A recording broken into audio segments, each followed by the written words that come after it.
Good morning, everybody. Anybody, everybody? Bueller, Bueller. How are you guys doing today? Nice to see y'all.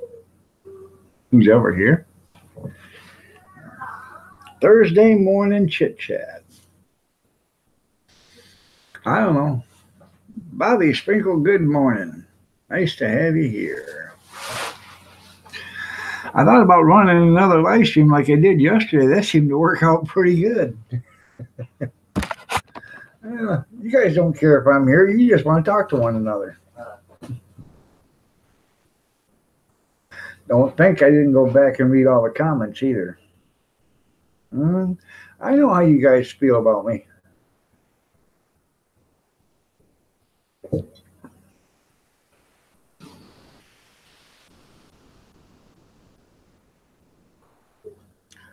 Rough night in the neighborhood last night.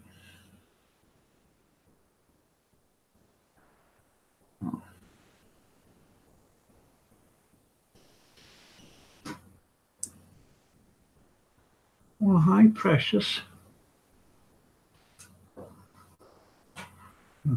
I don't know why she got a washcloth. Oh, oh.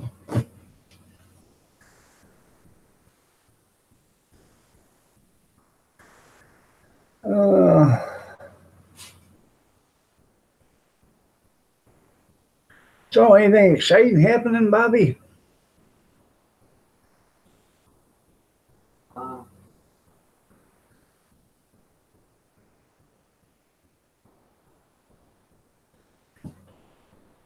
are you doing?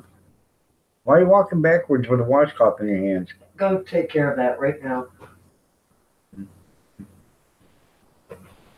Trying to hide it so she walks backwards. That's funny. Might want to wash your face, though.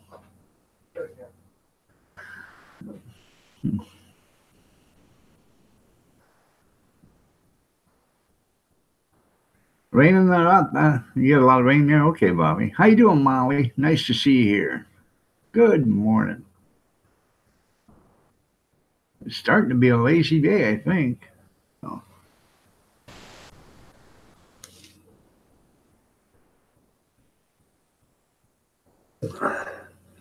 Mama, she's going to leave around 9 o'clock. She's going to go to her niece's beauty salon and going to go get her hair done.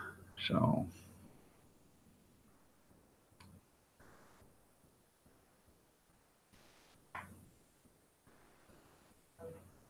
that'll be pretty good for her. So, and you are, Molly. You're looking lovely as ever. So,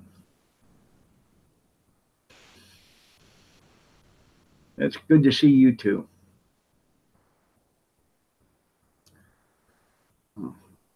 I don't know, man. I feel like I was rode hard and put away wet last night. Just couldn't get no sleep. Seemed like yesterday drug on and drug on and drug on, and it just lasted forever. So, I don't know. Cade's leaving for Jacksonville, Florida now. School trip? That's pretty cool. And you'll be able to chase Mom around the house, huh?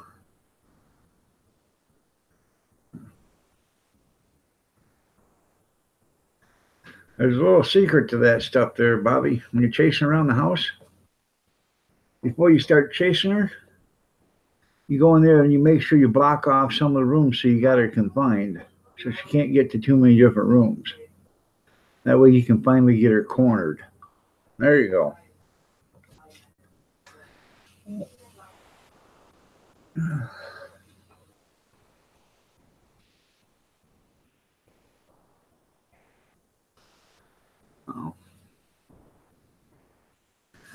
I don't know. Man, every part of my body hurts for some reason. Oh, okay. When's he coming back? Sunday night?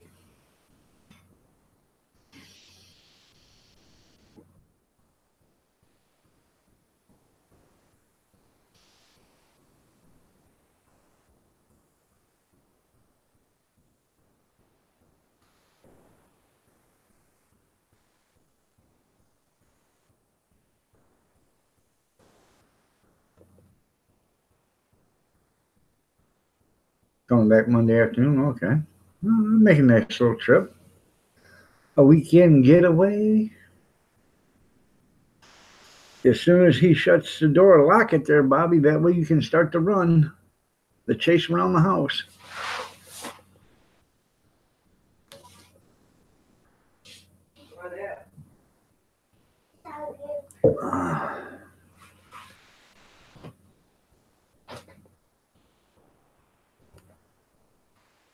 She is so cute the way she acts half the time. Then again, I wouldn't take all the money in the world for her, but I wouldn't give another nickel for one just like her. Huh? I would. For another one just like her? Nope, I wouldn't give it. No.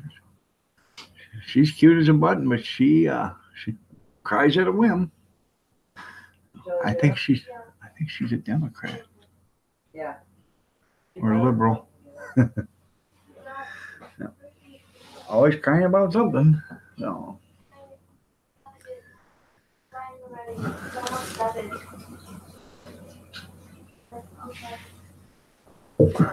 So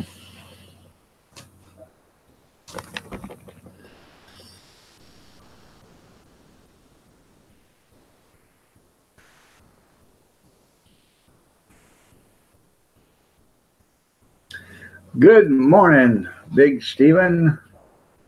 How are you doing? Nice to have you here. Harley. Give me the damn glasses.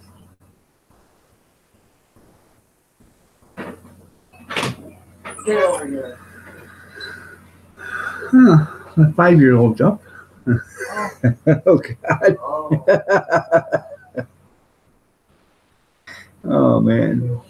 You can tell she's had a rough night just by the time when she come out. I'm good, Coffee. There you go. That's right, Coffee. I put up two more plaques in this coffee. This is what it actually is a dining room, but we call it a coffee room because it's all coffee stuff. I put up two plaques. I bought them back in the spring, and they sat out there in the kitchen on a shelf. And she said, "Let's put them up." So I put them up. Uh, she held them where she wanted them, and I drove the nail home. They're pretty cool. I'll have to show them to you one of these days. But they're made out of their metal. So, metal signs. One says, Java Jolt coffee, hot, just the same old grind. And the other one says, Perk 'em Up Coffee Shop, always open, always free refills. So,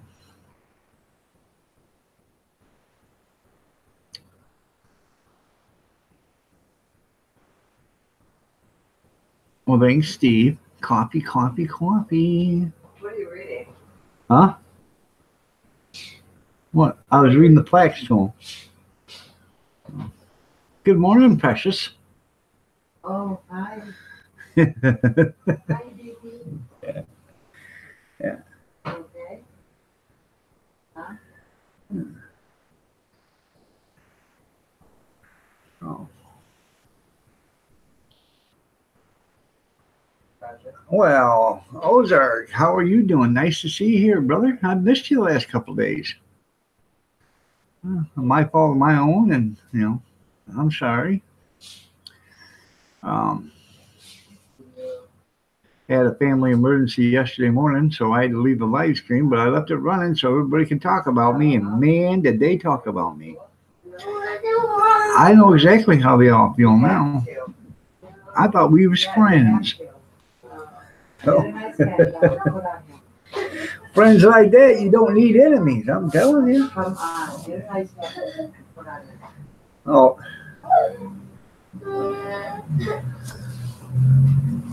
she had caps put on the other day, the 5-year-old, and now she's having some pain. So I think it's more just I don't want to go to school. You are okay. You gotta go to mouse tonight. Go to mouse tonight. You don't want to go there either? I would cry too.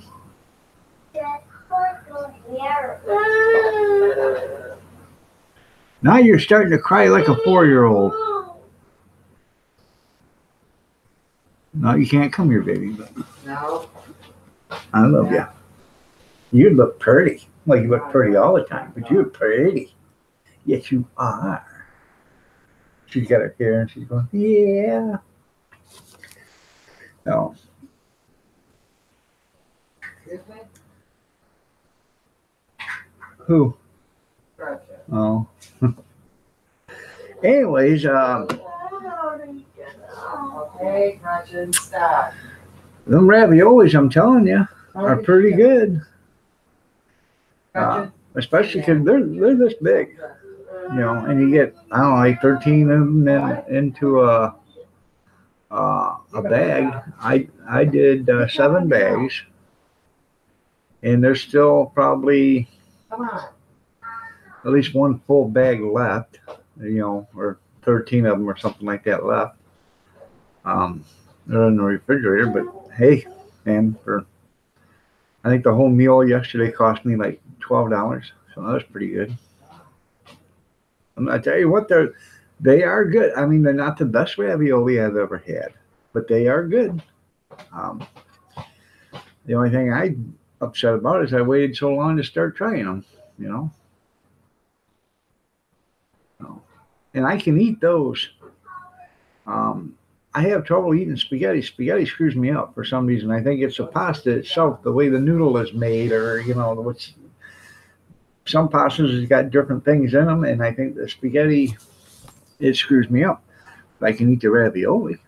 I have no problem with that. I can eat egg noodles. I have no problem with that either.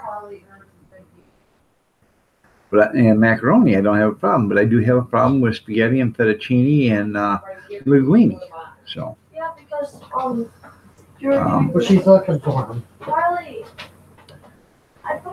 and the sauce that I made for that yesterday, I didn't put any burger or anything in it. It was all straight from the the can or the jar. Yeah, I know. It's made with Somalia, right? Semolina.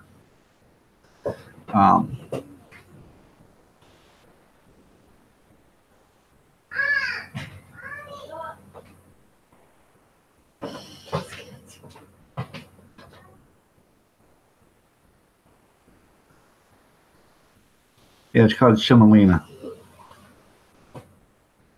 But I don't know what it is that, if it's the amount of semolina that's in it or whatever. But I have a problem with, all the longer ones. I don't have a problem with lasagna. It's just the longer thin noodles for some reason. let's go, Gretchen. Now, I don't know if it's spelled right, but I know it's called semolina. So. And I ate spaghetti about a month ago, and I thought it was going to kill me. I literally was up all night. Felt like somebody had me right by the guts, just wrenching on me. Hit you with this.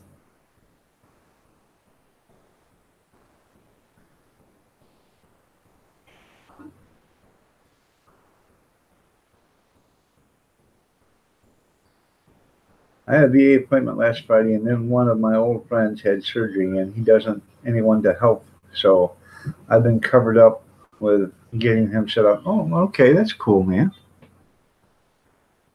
A rigatoni. Good morning, Mr. Mock. I see you're back to work again.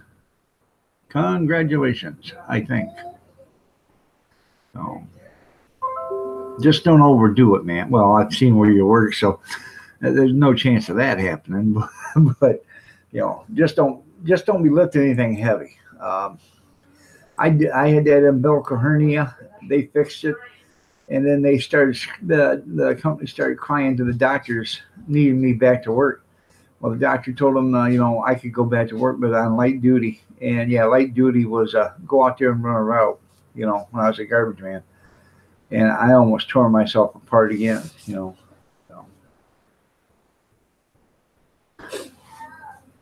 just don't overexert yourself. So,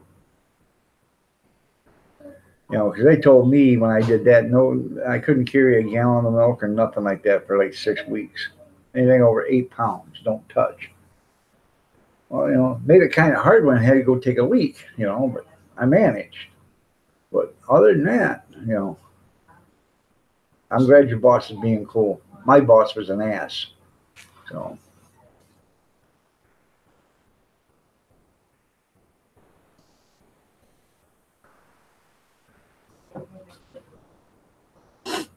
Anyways, we're going to have a panel today. So anybody would like to come out, you let me know. Oh.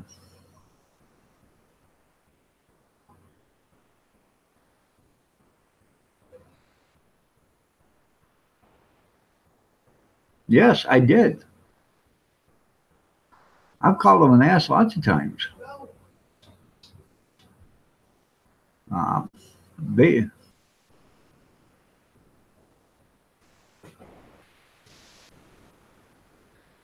That's funny, Kevin.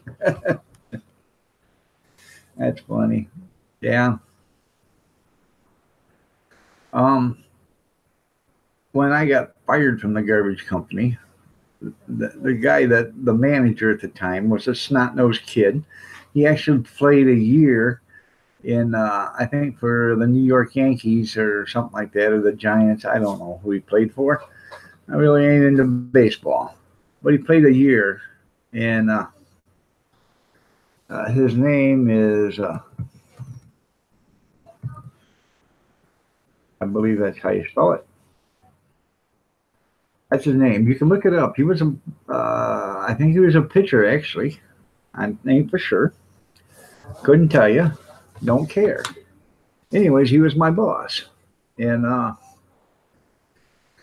he come out one day.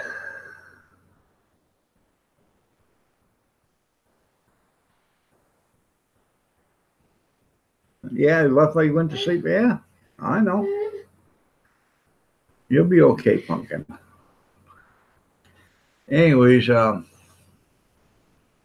was backing down the street and caught a telephone wire with the top of the truck.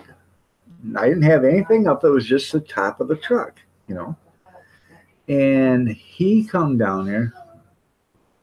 That's right, one of your few capabilities.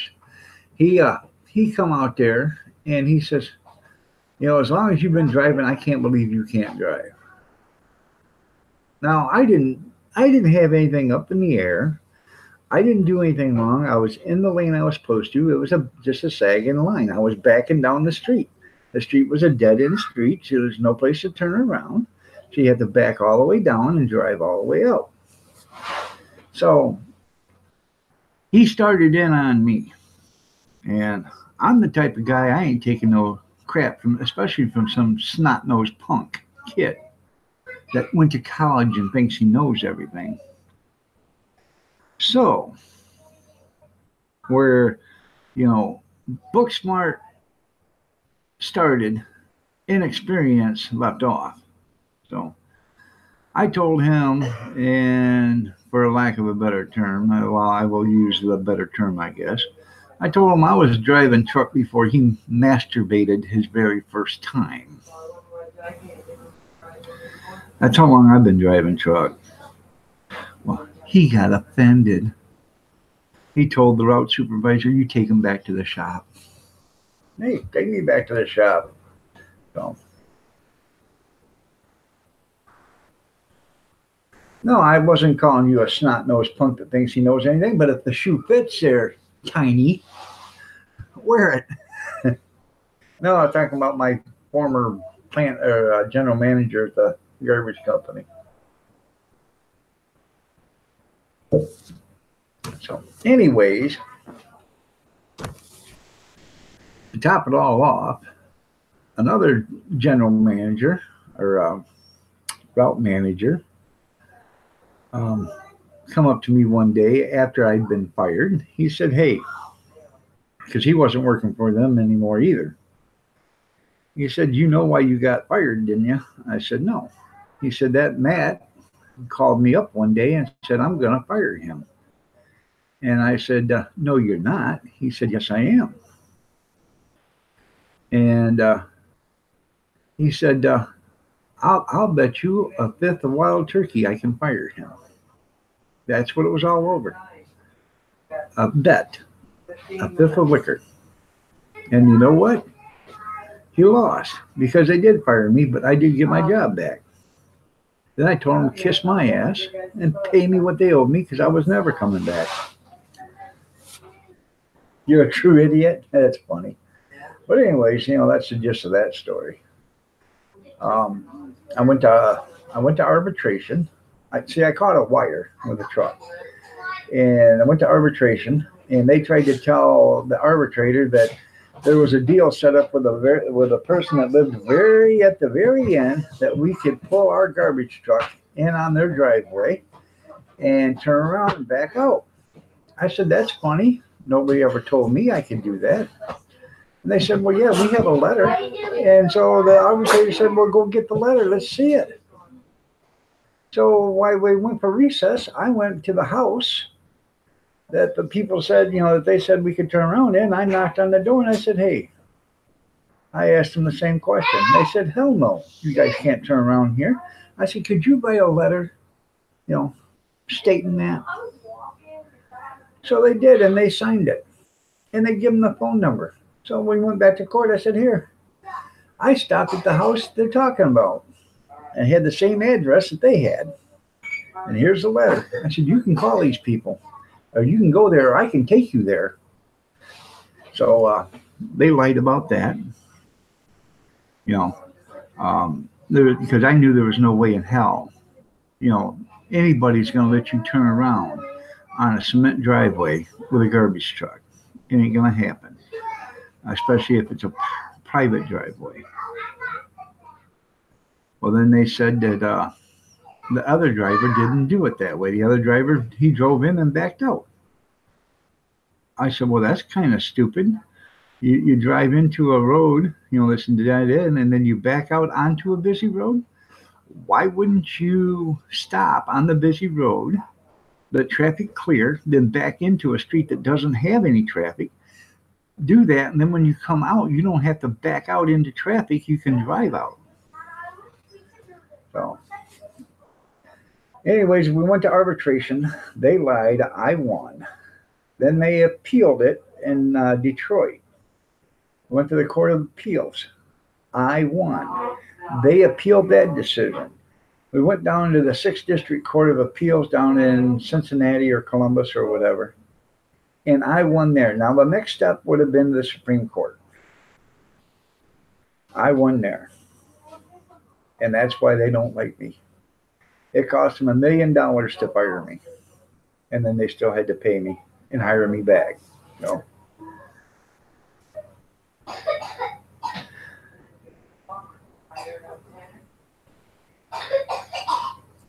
That's right there, Big Steve. Well, I'm glad you work for the fortune cookie company there, Kevin. He was running out of ideas at the time. There you go.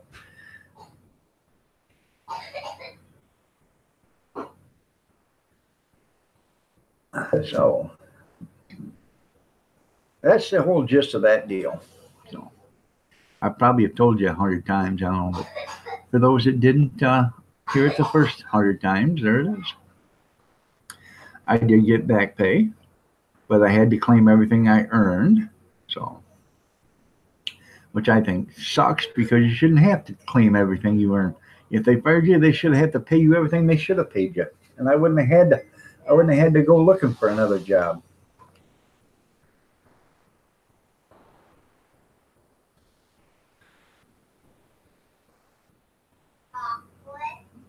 That's right, Kevin. Good morning, Gene. Nice to see you here. We are having a panel, so whoever wants to come up, let me know. I'd love to have some company in me. So. And you know, guys, I made that cake the other day, the one with the chocolate cake and vanilla pudding and the cherries and the whipped cream on it.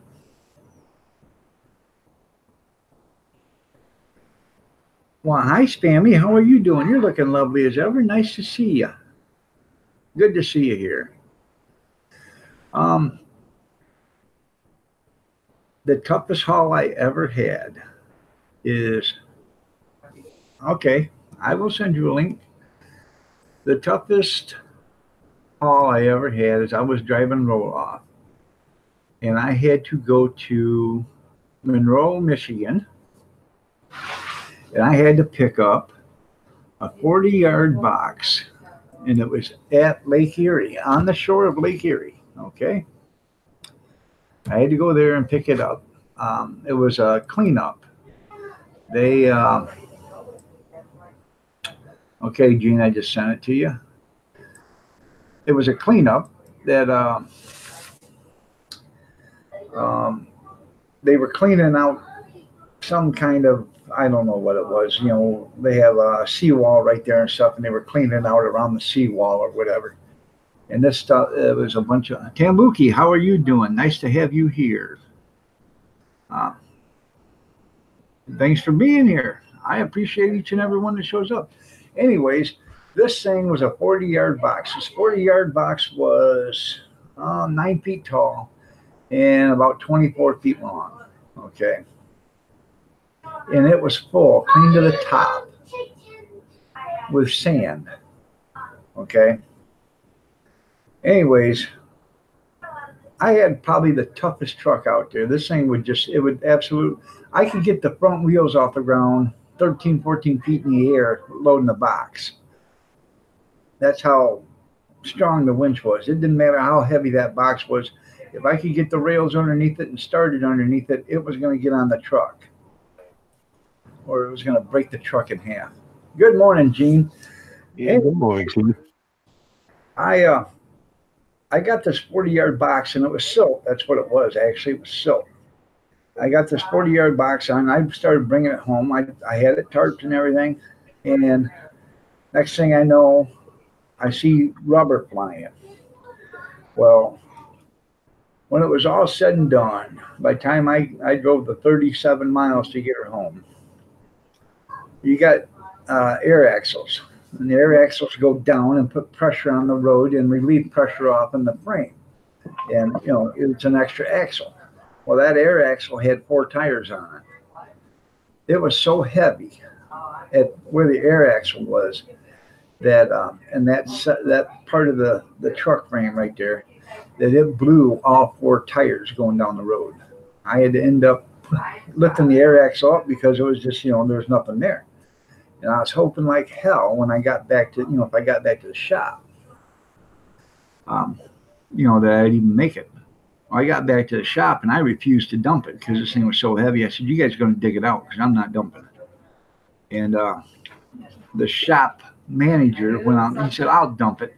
He took it out there and he lifted it up about 2 foot off the frame, and this thing about flipped over, and he dropped it down and had to dig it out. That was a tough one. And then I had another one. It was like 110 degrees out, and I drove from Monroe with a front loader, and I was fully loaded, and you know the sun beating down on the concrete and stuff on the road. Well, as soon as I turned off in that main drag onto the road coming back to the shop, The road was probably 50 or 60 degrees difference because it was blacktop, but it was all shaded. It's trees overhead, bunch of leaves and stuff. All shaded. It's cool there. I turned there, and next thing you know, boom, boom, boom, boom, boom, boom, boom. I blew 8 tires coming around the corner. The difference of the road temperature. So that was a tough one because I was there 5 hours getting tires changed. Anyways, nice to see you there, Gene. You're looking lovely as ever. Oh. Kathy better get you some glasses. Where is my magnifying? So, Mama's going to go get her hair done. So she's leaving at 9 o'clock. Spend the day with her sister and go get her hair done, and her niece. So.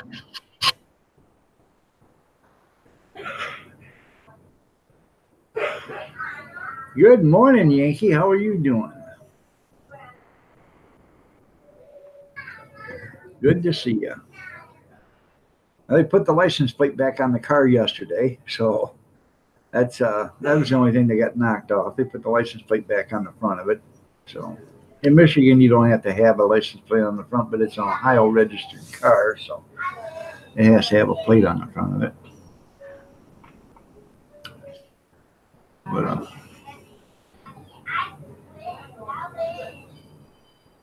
I guess it's okay.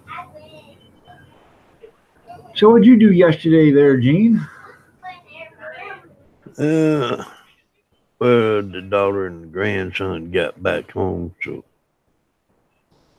we returned their rental car and went shopping. How long were they there? They was gone 2 weeks. Went and visited the son-in-law down on the base in Virginia. It was his birthday, so they surprised him. That's good.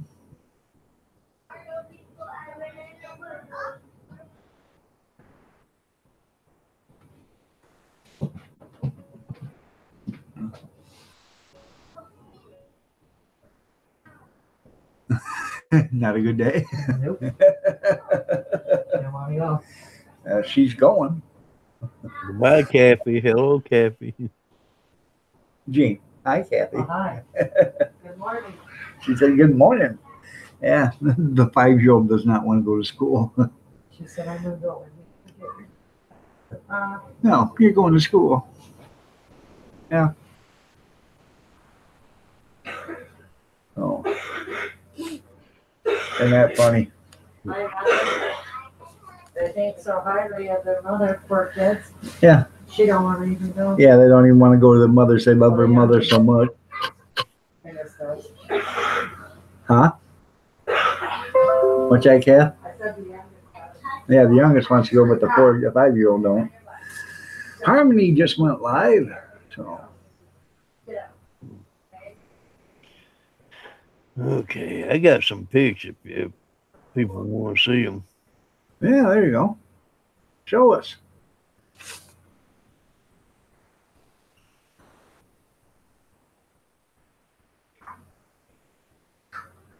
That's what we do to lawnmowers in Maine.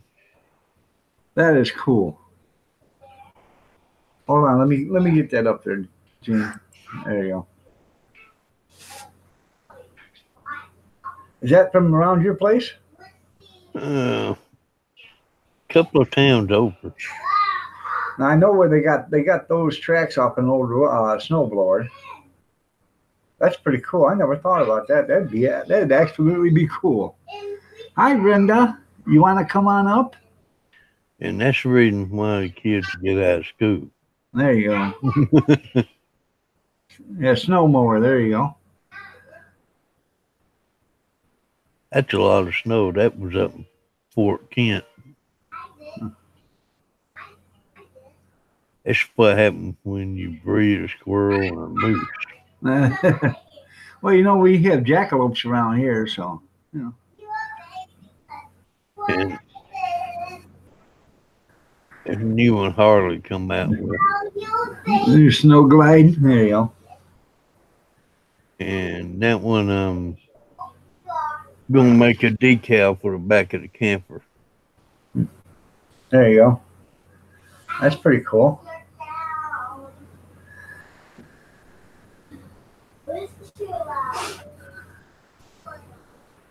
You want me to send it to your phone, Linda? Yeah, today I gotta go to the post office, make sure my picture's good. There you go.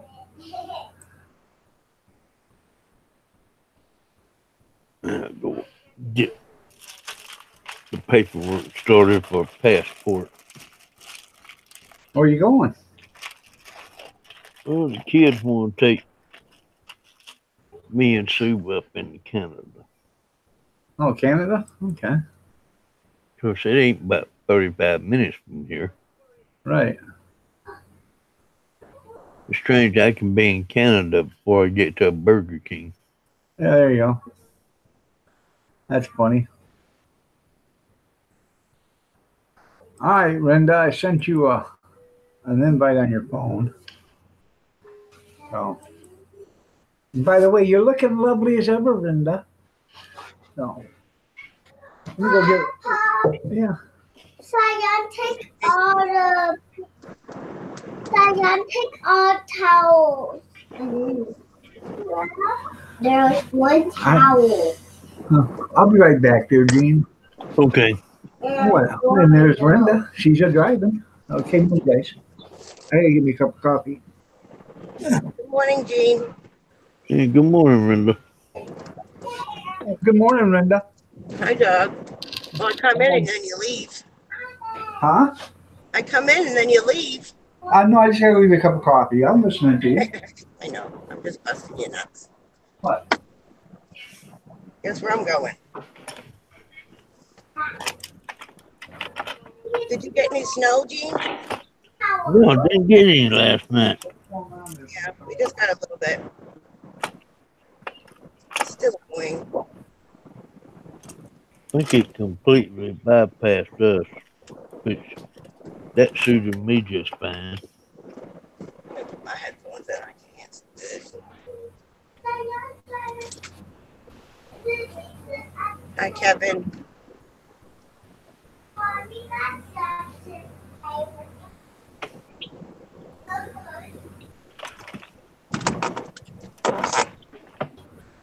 Oops. What did I do?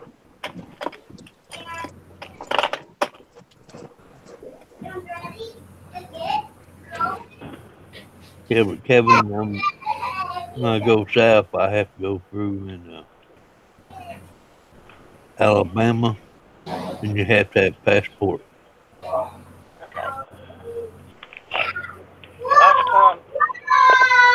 Hey.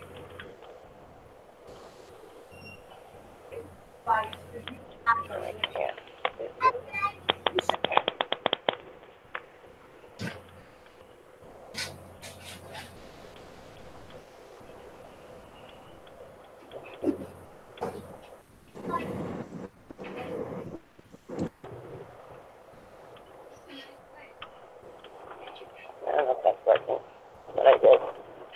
Okay, there it goes. Bumpy.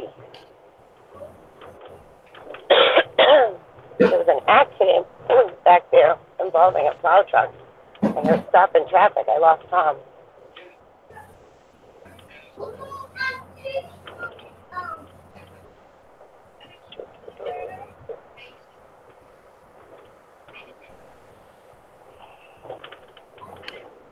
We should pull over and wait for him or not. There's no way to pull over. Look at that sun.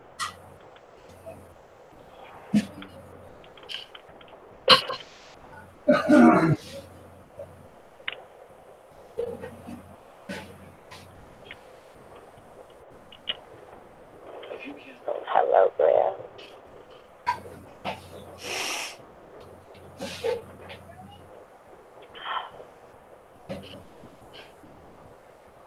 Can you hear me okay, Jean? Yeah, I hear you, fine. Okay. Because I was pushing buttons to turn my Bluetooth on, and I thought I messed it up. Yeah, Steve, you probably using one of them little baby pots of coffee. Cool. I just had to make a pot of coffee. Sorry about that. That's funny. Burger King doesn't usually require passports.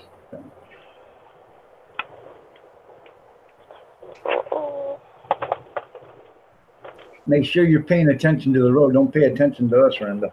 I'm not paying attention to you. I never do. I know it. Cappy don't either. That's nothing new. Yeah. There's no chat to read, so I'm all eyes on the road. Yeah, that's right. That's why I try to facing the road so I don't get distracted by my own beauty. Right? Yeah, that's it. What's everybody doing today? Well, I'm sitting here looking lovely as ever. So, Of course. of course. So, I don't know what's Gene going to do today. Yeah, go do the passport thing. Yeah, but that's only for another. That's only 20 minutes. So, That might take them all day. well, yeah. Well, if you're dealing with government services, it could do it. Good morning, junkyard. But then again, Gene, go to Burger King today. Get that out and about feeling going. So, How far do you have to drive, Gene, to do this passport stuff? Just over next town. Oh, okay, that's not bad. Across I have the to river. I have to go to Social Security to change my name since I got married, and that's in Littleton, so that's pretty far. Everything's Yeah, far away well- up here. Littleton is. I'm glad I didn't have to change my name when I got married.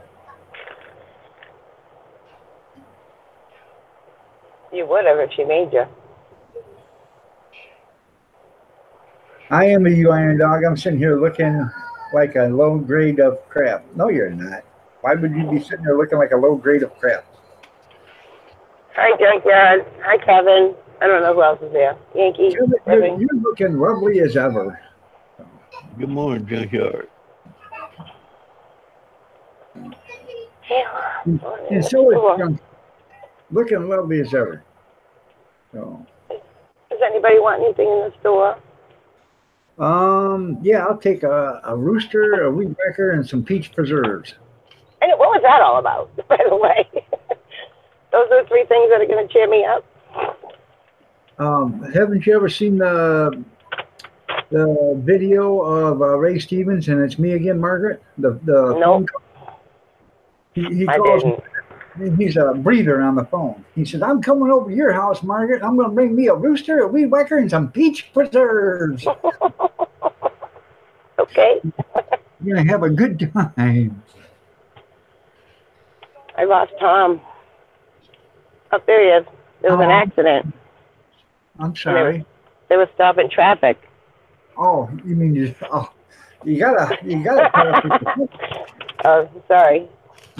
Well, if I lost Tom, I wouldn't be on here, that's for sure. I can look at your 5-year-old photo. I've seen what you look like in your pictures from when your daughter got married or your son got married at the wedding. Yeah.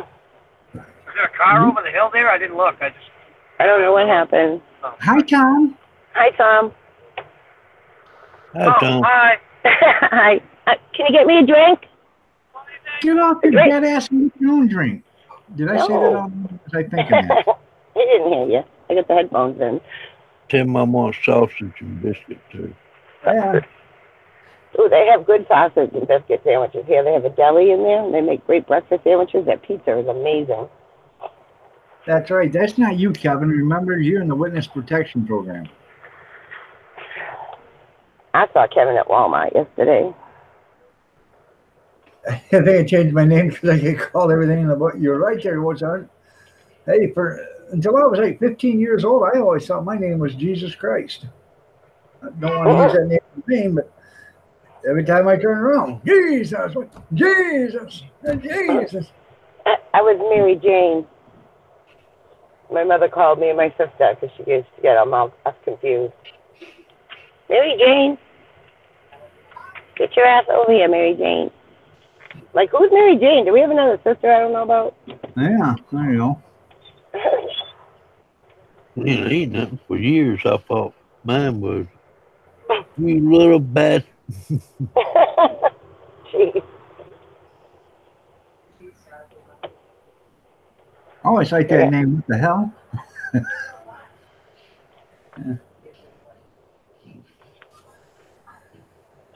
Mine was Janet. Yeah. Now I know where that movie, Huh? where the one kid gets cut in half and the other brother lives, and the Yeah. dad keeps saying the wrong one died. I know Yeah. what that kid feels like. There you go. Yeah. That's a lot of, the kids today don't understand actually back when we were growing up, there was discipline in the house. You behaved or else, and now you can misbehave and it don't matter. They don't touch you. So, Oh, no, because if you do, they'll call the police on them. yeah. I can't show that there, Big Steve, but bye, Case. Hi, Steve. Hi, Kathy. Hi. I love you. Love you too. Good morning. Good morning, sunshine. You are my sunshine, my only sunshine. 1, 2, 3. 1, 2, 3. When times are great. Hey, girls, love you. What'd she say? She's telling the girls that she loves them. Oh. They're getting ready. They're going to school, getting on the bus. Thank you, baby. Love you a long time. Misbehave is a great name for an exact. That's pretty cool. Yeah. Oh. Park down back. I hate parking down back. Oh. Still vacation week up here or something. Huh. All right. Here we go. Look at that. Look at all the snow there, Gene. I think she's trying to steal it from you. He can have it. I don't want it. He's got it just as much as I do, I'm sure. On the road again. I woke up and we were watching the news, and I'm like, wait a minute, why is there school closings at the bottom of the screen? I'm like, we might want to look outside. Huh. But There you go. wasn't for us. It was for southern New Hampshire. They got like 4 inches. So they had some delays. This is nothing up here. This is Good She would say morning, it snowed. Caroline. You're looking lovely as ever. All right, there, Yankee. I'm only going to be on until I get there. Obviously. It's Hey, Thursday. I'm alone today. Oh, yeah, that's right. You're working alone today. That's right. I love it. You know what would be great? Is you could get Emily a job chauffeuring you back and forth to work. Yeah. Oops. We got to get her a license first. You don't Actually, need no license. Haven't you watched Live PD? They don't need licenses. Ask Junkyard, he'll tell you. Actually, she could drive me to work because if I'm in the car with her, it's legal. But getting home would be the problem. She'd have to bring somebody with her. That's over 21. See, that's the idea, Brenda. While she's there, put her to work. That's right. Yeah. Well, my boss from the camp texted me yesterday. He's back from Paris, and he's trying to get his staff together. And he's like, when's your last day at the hotel? But the hotel's trying to keep me. I don't know what to do. I'm so torn. But I did ask him if he would give Emily her job back at the camp this summer. I said, she'll be responsible because she'll be coming to work with me, work the same hours. And he said he would think about it and he'd let me know. So, and that'll be perfect because it'll give us enough time to get her license, her glasses, all that jazz. What would you do? Work for him last year? She's worked there 2 years. Okay. Well, This will be her third time going back. That's how I got the job. She quit. She was riding her bike. She was getting up at 4 o'clock in the morning and riding her bike. What is it, like 8 miles? it's good exercise. Yeah, she was doing it, but it was in the summer, and she was getting like a rash on her legs in the bicycle, and she just got pissed off one day and she quit. And I didn't have a job at the time. I had left 7-Eleven. And I was like, you know what? I'm going to go in and get you a job, Emily. She goes, go ahead. So I did. And I didn't say I was her mother until after he hired me. He said, by the way, are you Emily's mom? I was like, yep. You ain't gonna His quit last on me name. too, are you? Huh? Is that what he said? You ain't gonna quit on me too, are you?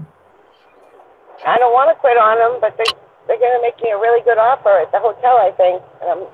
But I'm going to tell them. I already promised Freddie I'd come back to camp.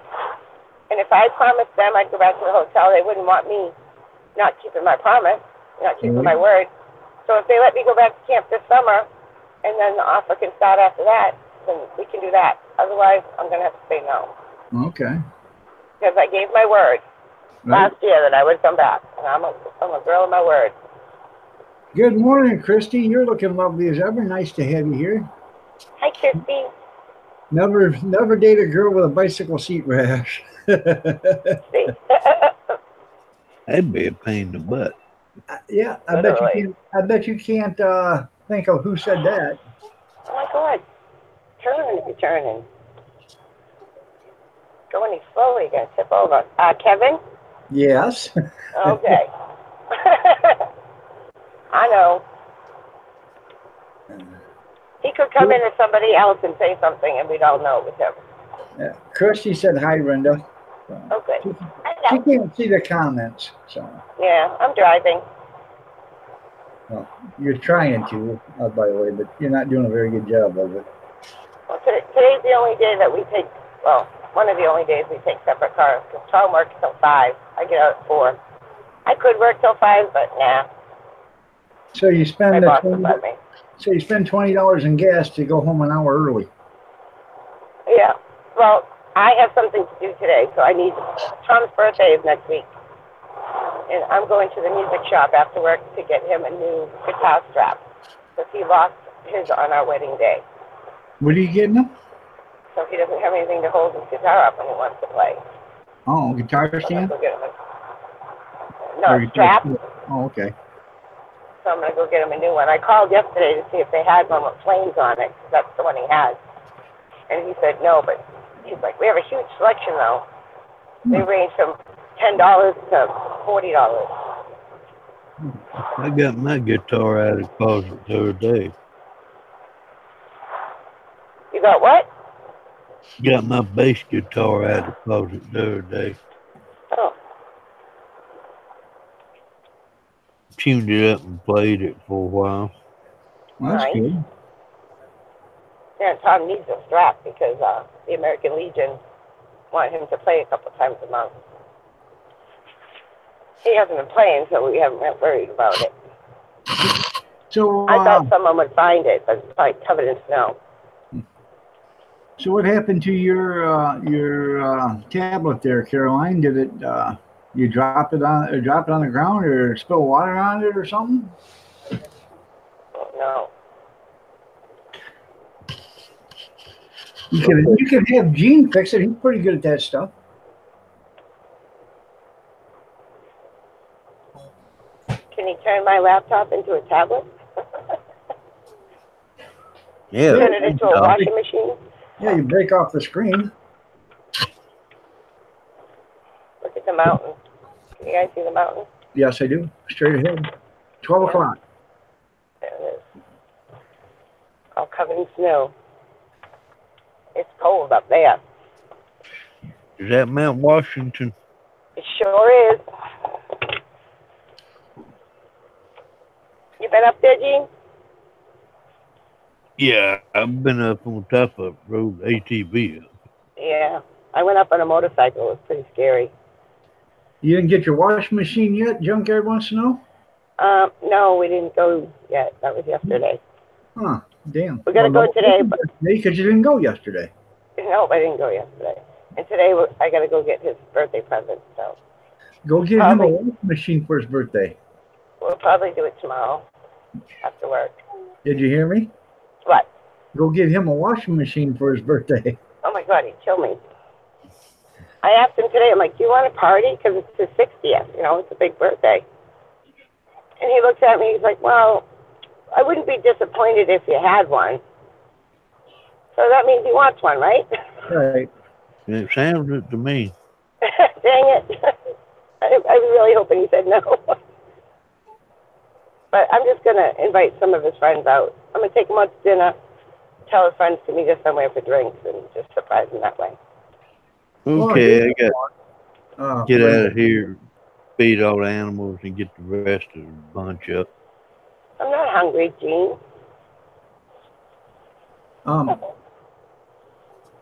Quit peeing on the porch there. But here's a little thought. You know, all them people he was dancing with on that little video that you shared the other day, just have them come over dressed naked, and then that way Tom can have a good old party. That's Colleen, honey. Dancing with him.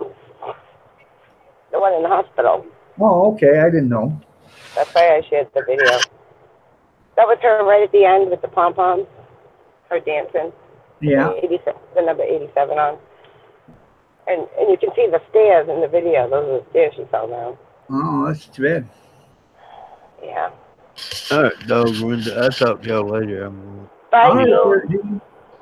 Have a good one, Brenda. Don't work too hard. Have a good one. I never do. I'm almost there. I'll be popping out in a minute. Yeah, her anybody want to come on up, buddy?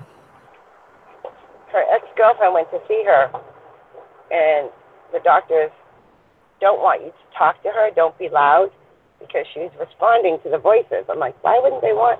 But I guess it makes her blood pressure go up, and she gets blue a little bit. I got to reread the message. I read it when I was half asleep, but I was like, what? Can't talk to her? She said to be quiet when you go in to see her. That's funny, Kevin. Me and Mama was talking about it last night. Maybe the kids might get an inkling on our 40th wedding anniversary to throw us a party. Yeah. That gives them 4 years to plan it. I wish I had thrown my parents a 45th wedding anniversary. Right before my dad passed. He was just too sick to really enjoy it, so I didn't.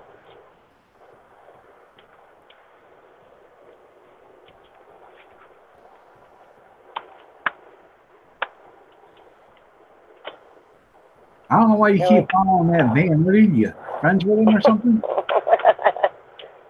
It says free candy on it. I'm following him. Free candy. Creepy man in the van. Was it yesterday? He told Junkyard to paint that van if he bought it with chalk paint, and then he could write free candy on it. Once he got what he wanted, he could put Junkyard's Plumbing and Heating on the side of it. Can't even see what it says in the window because it's covered in snow, but it says something. Did you buy that van last night, Junkyard, or not?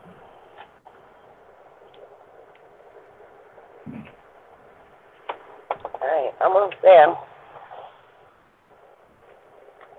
I have to pack down back.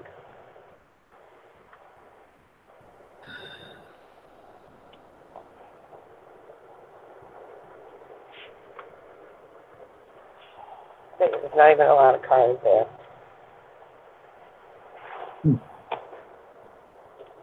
Oh, hello. It went too high? Oh, okay. Did it go too high, or you were just too cheap? One way or the other. Oh, he didn't get it? No, he didn't get it? Nope, didn't get it. You want to come on up, Junkyard? I'll send you an invite. Yeah, because I'm leaving in a minute. The dog needs someone. That's right. I need somebody else to visit with me. This road is snowy. Look at this crap. You quit at 1,000? Okay. What did it sell for? 1,001? 1,050. 50 cents. Oh, I'm sliding. Gun it. I just went around that corner fishtailing. All right, I'll send it there, Junkyard. Tom's behind me. I hope he makes the corner good too. Where is he? Oh my God, I lost him again. Where did he go? He was in the van with the free candy. There he is. He's gonna tell me you went around that corner too fast. Well, you know, he is a lot older than you, so he is slower. No. It's just a snowbank. Crash. All right, I'm here. All right. I'll carry up the tunnel. Anyway. I just sent it there, Junkyard. Oh shoot. Anybody else want to come on up? You what? I'm not gonna make it up that hill. No. Did you see me slide? Huh? Did you see me slide into the parking lot? I would slide too. Hey, Tom. He's leaving his car down here. Doesn't think he'll make it up that hill. So we have to walk up through the tunnel. The tunnel of love. The tunnel. Yeah. They got video cameras in there? I don't know, probably. I would think so. But then again, it really doesn't matter because you probably get mugged when you get to the hotel registration anyways. Mm-hmm.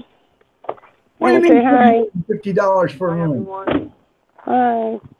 Hi, Tom. Hi, Tom. Okay. We're gonna walk through the tunnel of love with you, Tom. What? It's a kitty cat. No, bunny. It is a bunny, yeah. Yeah. Look at that. That's so funny. Bunny. Hop, hop, hop. Hey, you know it's invisible and smells like carrots, don't you? What? Bunny farts. Bunny farts. We'll follow Tom now. Oh, we're a minute late. Uh-oh. We could be under 5 minutes late, and they won't know. Huh. Now we punch in before 7:05. I mean 7:35. Yeah. Well, it's 7:37 here. Here's the tunnel. The tunnel of love. Echo, echo.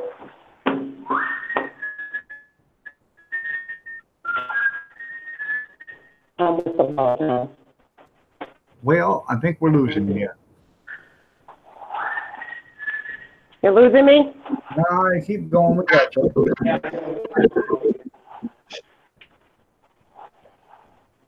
Hi, Junkyard. Howdy. Howdy. That's funny, Kevin.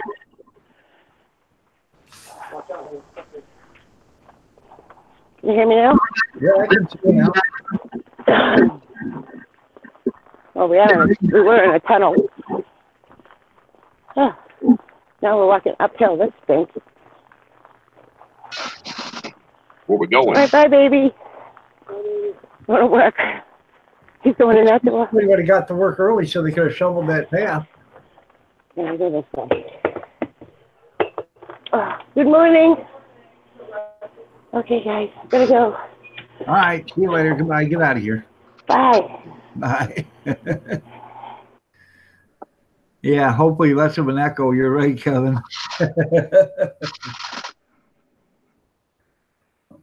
Good morning, Junkyard. Good morning. What, Brenda going to work? Yep, she just went to work. Yep. So did you? So what did it sell for? Did you find out? No, I don't know. It ended at 3, and I put that bid in at 259. So after that, you can't see it. You can't go back in to find out later how much it sold for? Nah, because I take it off there. Huh. I was going to bid on some stuff yesterday, and I didn't do it. And I wanted to, today I was trying to see how much it went for. So, I thought I might get it for $500, $600, $700. huh. Yeah. It was 244 up until about 3 o'clock, and then it went 3, 4, 5, 6, 7, 8, 9. It was probably worth $1,000, but I hadn't seen it in 2 years. So, Right. I mean, I know the vehicle, but and they was driving it to Oklahoma City, so I figured it was in pretty good shape. Right. It's had the oil change every 4,000 miles. They always had good tires on it. It probably had pretty good tires on it. I should have went out there and looked at it. Yeah, then that way you could actually get a better bid, you know, if you wanted it. But I don't figure it's worth over, I don't know. If you went to the car lot, it probably wouldn't brought over what, 15, 1600, 2000 at the most. For 2005 with 210,000 on it. Right. I thought it'd be a good deal for 500 to 1,000. After that, I was going to kind of give it up.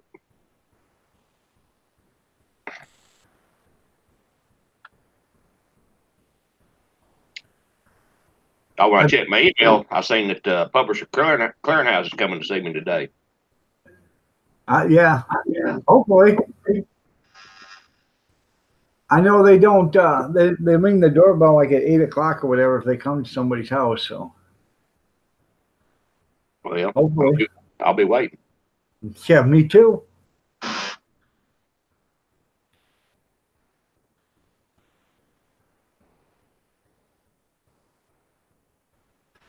I'm looking to see what these things sold for that I was looking. Damn it.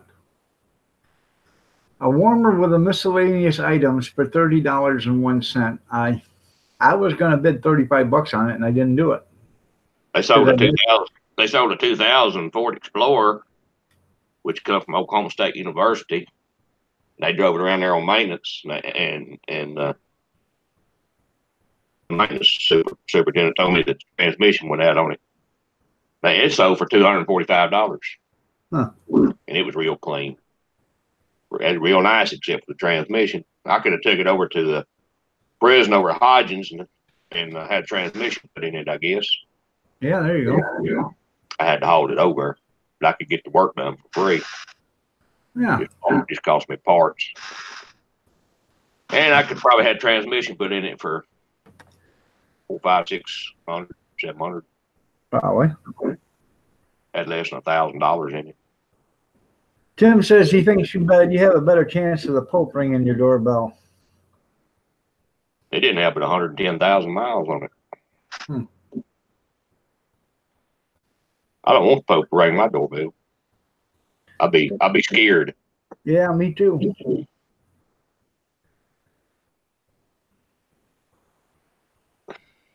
All right there, Brad. You have yourself a great day, man.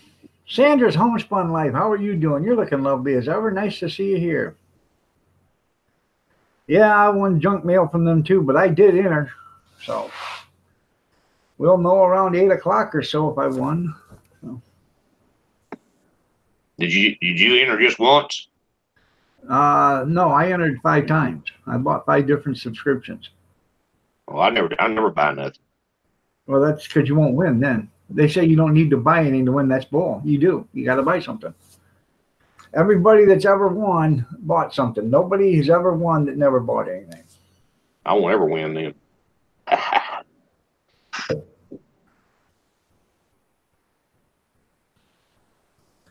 Hopefully, I'll win the DIY too today. What? The DIY, that home in Montana. Oh. That's $2.5 million home. Is it today too? Huh? Yes, today too. Well, how about that? That would be cool if you won both of them, wouldn't it? You'd have to win the $5,000 a week for life to pay the taxes on the house in Montana. They're giving the total package is like $2.5 million. That's the house. They're giving you a car and $250,000. You know, you're going to need the $250,000 to pay the taxes on all that. So. Yeah, well, you can pay the taxes for a year or two. Yeah.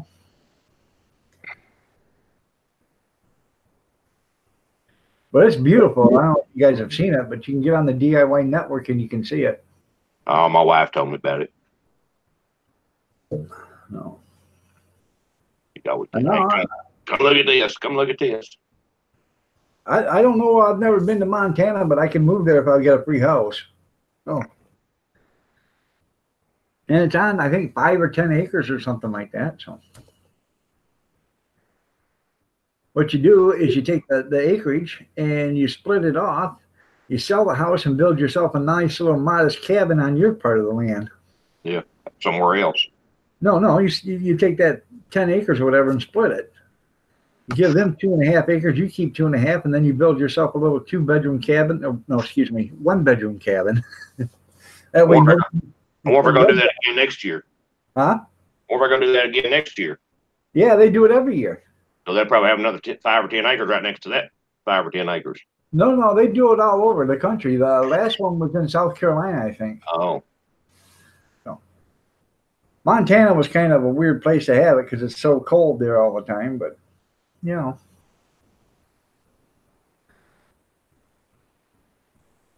I want a cemetery lot and sure the hell don't want to use that thing.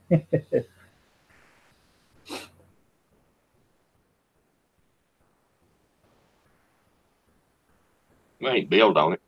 Yeah, there you go. Build a tiny house. I'd like to one day go up to Alaska and see my property up there. I've never seen it. Would you buy square foot? Nope, 1 square inch. Oh. My dad bought it when he was a kid, 50 cents. That's probably worth $1 now. Well, hopefully it's worth a lot more than that. Hopefully the pipeline's sitting on top of it. No. That would devalue it. I'd make them start paying rent. They didn't pay you for right away. Right?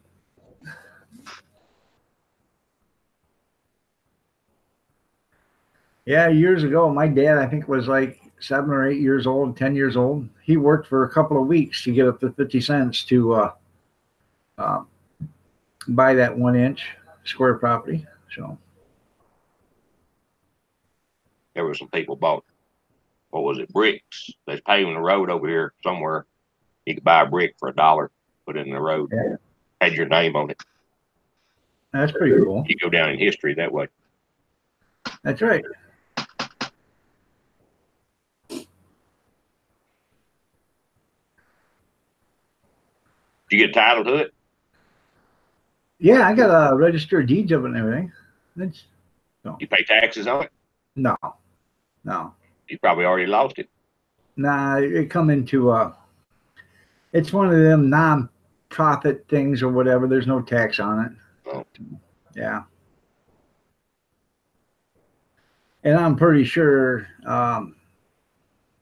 back then it was non-residential without, I don't know.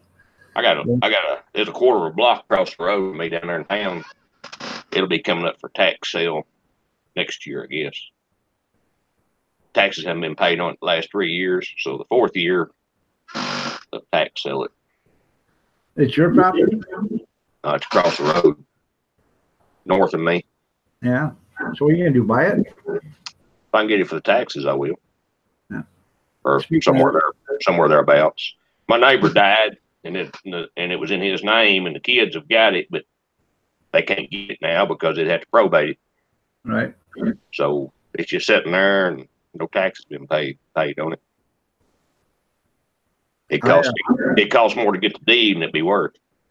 Right. I just paid taxes yesterday. I paid mine in December. I was always, there ain't nobody down at the courthouse. I just walk in there and pay everything. I didn't have the money until yesterday to pay them, but it's $2,697, $2,897. I got to pay taxes on 3 places. It's because you're independently wealthy. But my taxes, I don't even have a homestead exemption on this brick house. I do on my 80 acres over here. This come out of it. But my taxes for this house, that house, and the block and a half in Soper are less than $1,000. Huh. Whereas I got a homestead exemption on the 80 acres.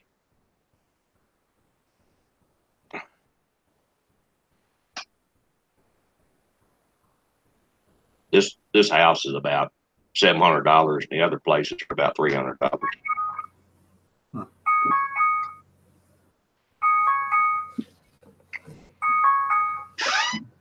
And that's with personal. I got 2 or 3 cents of personal property tax too for my tractors, and I got 2 trailer houses. I got a tag. You gotta have tags on trailer houses. If you want to keep them current, you don't have to, but they're like $18 a year. So I just keep the tag. I just get the stickers for them. That way, if you ever want to sell one, move it, you can just stick it on there and go. I probably never will. I probably shouldn't even be tagging them. But I like to do my part, so I'm contributing to the tax base. There you go. Yeah. My taxes went up on this here. About $30 this year. I got a deal of day. Your alarm was going off, and we had alarm for it. Why don't we have an alarm? Said 7:45 alarm.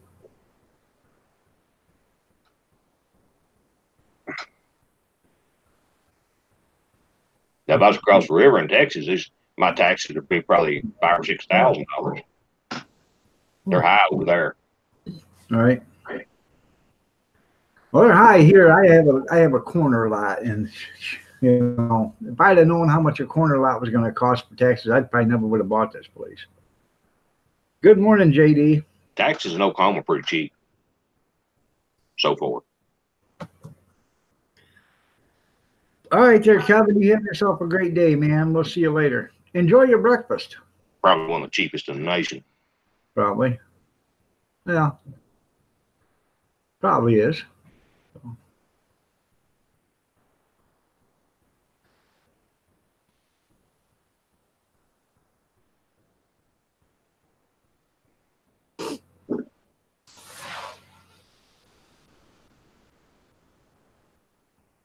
He's doing okay, JD. I seen him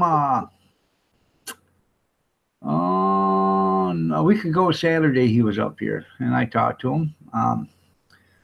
He was up here for about an hour, so we visited, and then he was going to dinner and doing some other stuff while he was up here. So Kathy wasn't here; she was at her sister's. So.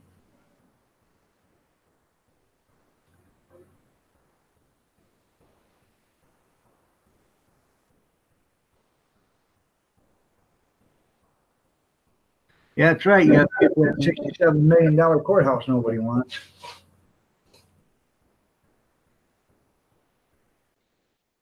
Well, our bond issue didn't pass for the school. It didn't get to 60% because me and my wife and my brother-in-law voted against it. It like 2 votes passing.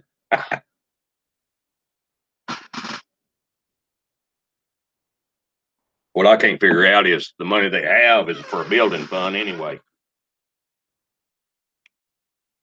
And they're trying to change that law where they can use that money that they collect in taxes any way they want to. Or does it go to teacher salary? Then they'll come up wanting some money to build something with.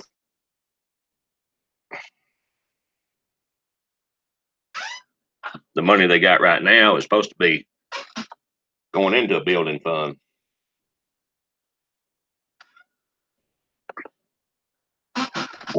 Sorry about that.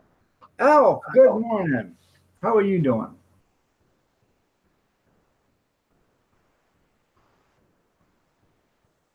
Nice to have you here, Al. Well, go on home, Linda. There's nobody there to tell you no.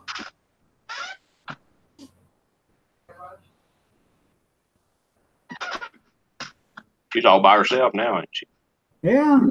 Nobody's really lonesome today. She's a boss now, so she can go home. Yeah. What are they going to do? Fire her? She's going to start up in the spring anyways at the campground. Yeah, take this job and shove it. I ain't working here no more. Tom done left and took all the reason I was working for. Hey, Grizz, you should have took something for them people to eat down there on the train. Oh, there's a bus here? Yeah. Hurry up. How far was that train from you, Grizz, that got stuck in the snow and the trees? There. Mm-hmm.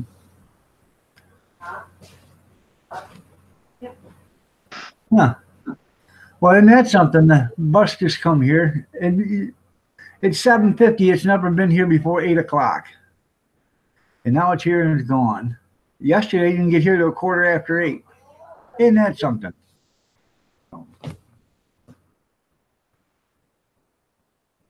Huh. Bobby Sprinkle. No, I have. Which one? The one about the. I seen the one of him walking around in the snow. I haven't seen the other one though. And it's hard to keep up because I don't know if it's Grizz or Elf. But let me see. We'll go to Elf and check out that channel.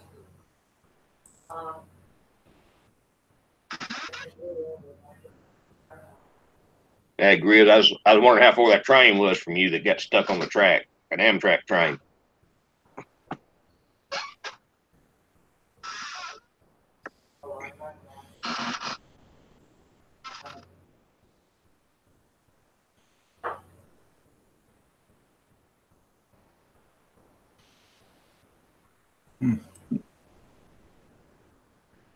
I don't guess that train had reversed, did it? Tree hits the house. 2019 snowstorm.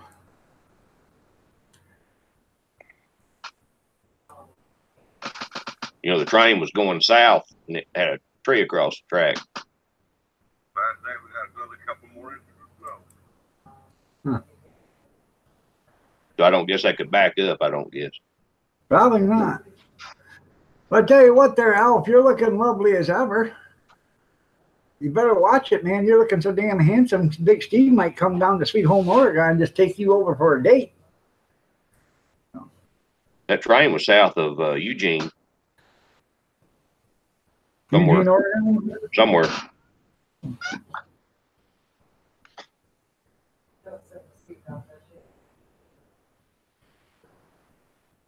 I was there for 36 hours.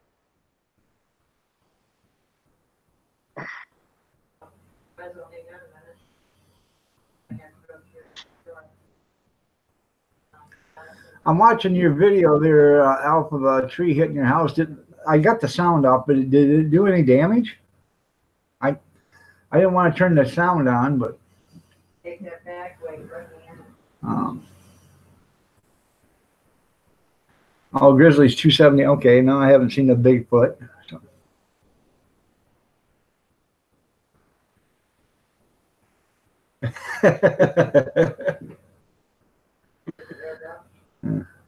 I like that, Tim.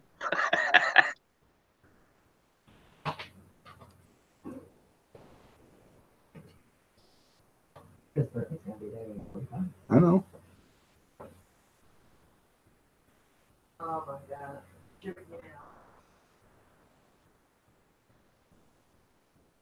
I like this Grizzly's 270's Bigfoot. That's pretty cool. Grizzly's 270 Bigfoot. Well, that's good there. At least there was no damage. You seen that video on YouTube where the guy's in that big old tree and he thinks it's gonna go one way and it falls back onto the house. Big old tree. And his wife said, I think it went the wrong way. Yeah.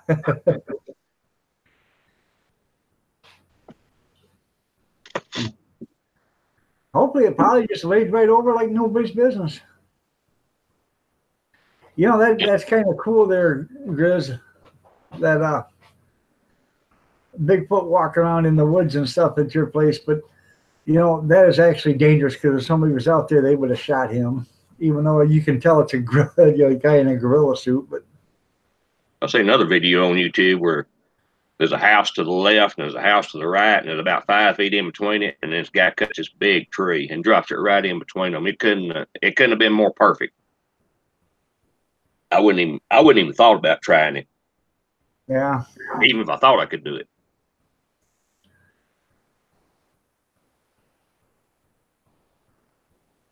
Welcome back, Yankee. Nice to have you.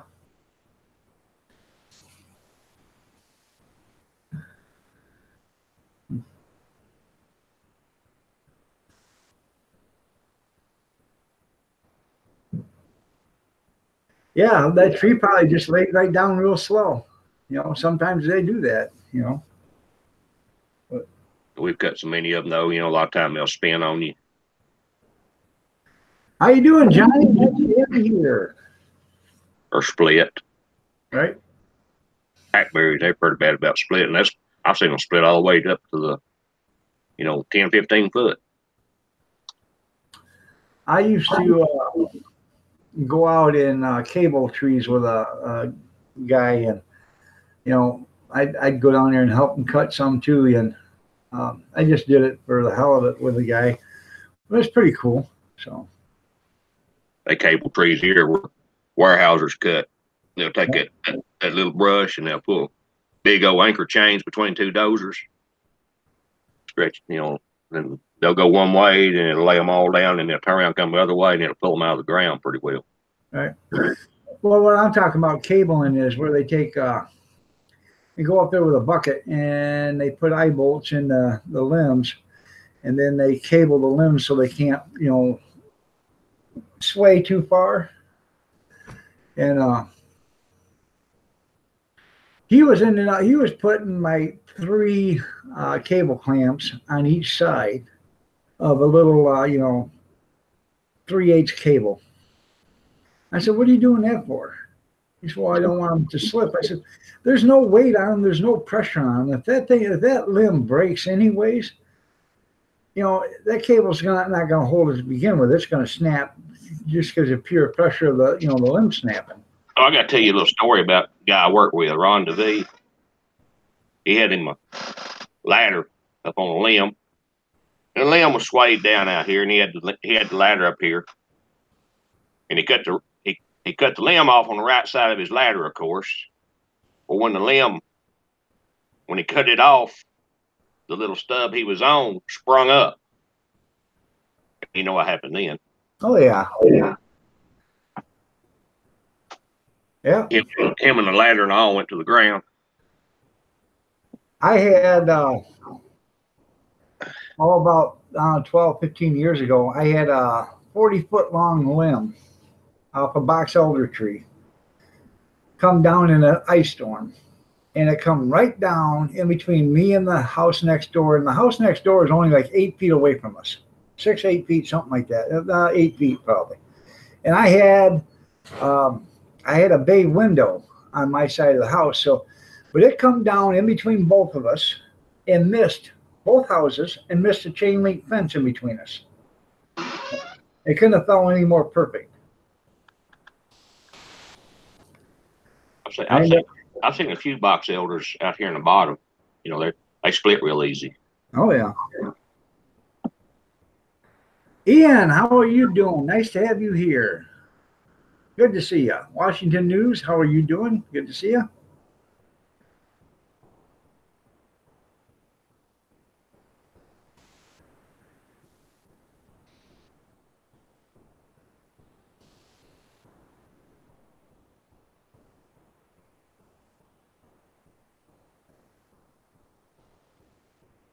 That's probably right there, Al.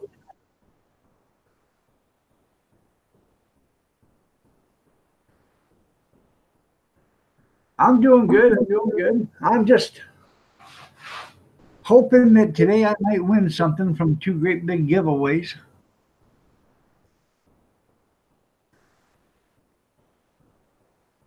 I am hurting though.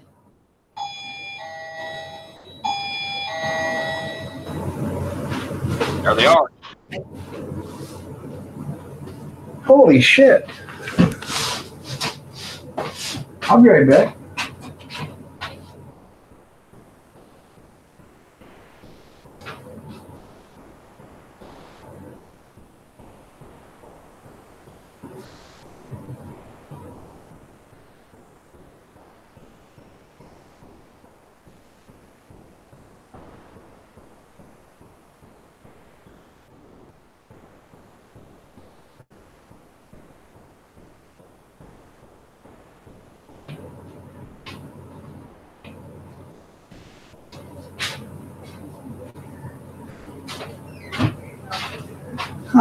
That was Publisher Clearinghouse. I won 50 cents a year for the rest of my life. I got to pay 49 cents tax on it, though.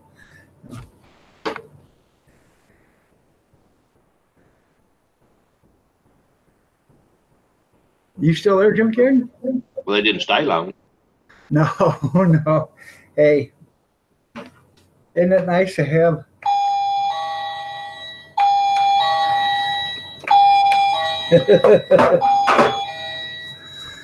Yeah.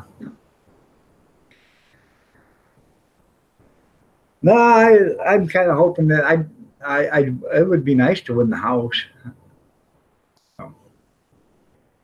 But I did enter that, I don't know, like 8, 9 times. So Yeah, they want you to pay the subscriptions first before they give you the house. that's right. Before they give you the money. You done lost it, that's right. Hey, do you know what crawls and goes ding dong there on Junkyard? Now what? Wounded Avon lady. My mom was an Avon dealer, Avon representative. She was in the President's Club. I have probably 50, maybe 100 pounds of Avon jewelry upstairs in bags, you know, in big duffel bags, pendants and all this other stuff that she had. That's right. All right there, Bobby.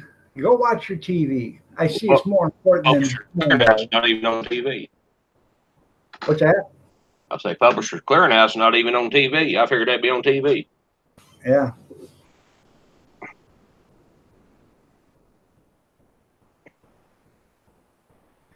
Yeah, Mary Kay is a good product. I had a sales lady that worked at the garbage company. She was also a Mary Kay representative, and she had a pink caddy. She won. I had a girl that was in my class. She went to Dallas and went to work for them. She had a pink Mercedes. Oh yeah. Yeah.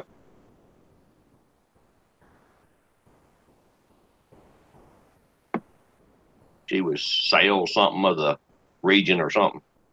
Sales lady of the year. Yeah, for the something southwest region or something. You know, the highest up about 20 years ago, the highest grossing salesperson for Avon was a guy. Wasn't an Avon lady, Avon man. This guy, on the average, would sell $3,000 to $5,000 every campaign, which is every 2 weeks. I guess Avon's still in business, ain't it? Yeah, they're still in business. Yeah. Kathy used to be. She used to sell Avon, but she also used to sell. I can't remember what it is now, but it was the adult toys and stuff like that. She used to sell that. So. Pure romance. I remember when they used to go around selling encyclopedias. Yeah. What's an encyclopedia? You ask a kid now, they couldn't even tell you. Oh. And they was pretty damn expensive. Oh yeah. $500 or $600 for a set, and the next year they's out of date. Yeah. And vacuum cleaners. Right. And you want your kid to have a good education, so you need to buy them encyclopedias so your kid can learn. Well, they can be smart this year. Yeah. Next year it'll be a history lesson. That's right. That's right. When I was in college, I had a Dr. Milligan or Dr. Norris. I had Dr. Milligan too, but I think it's 4 classes under him. He was pretty cool. He had a Saturday class. He had a couple of Saturday classes, and he called me and this other guy that worked out there up. He said, "Hey, y'all want to get in my class?" He said, "I guarantee you pass." And he said, "I got to have 2 more people to get that class." And he said, He said, it's worth 80 y'all, and he said, it's worth $800 to me. So I can teach that class. It's been 30 years ago. Huh. He said they'll pay me $800 to come in and teach that class on Saturday. So I said, yeah, we'll be there. So we'd go over and we get there at 8 o'clock, and we'd sit around and shoot for about 30 minutes. Then he'd look at his watch and say, well, let's go over to the Student Union building. We'll go over and get us a cup of coffee. So we go over for about an hour, and then we'd come back. We'd come back with donuts. We sit around there about 11 o'clock or 10:30. He said, well, let's go home. There you go. How many people was in the class? Just you two? Now there's like 18 of us. Huh. Pretty good. I had pre-17. I had an ancient American or ancient history. Then I had pre-1776 history. Then I had 1776 to 1900 or so. Then I had modern history. And I can't remember hardly anything I learned in there. And then I done a paper for Dr. Milligan. I hand wrote it. I had to buy his book. Yeah. He was a doctor over there, and I had to buy his book, which is about $50, of course. Right. I had to write a paper on it. It had to be at least 10 pages. I wrote 13 pages, hand wrote it. I couldn't take it over there, so my wife took it over there. And she said he looked at it, flipped through it, flipped through it, flipped through it.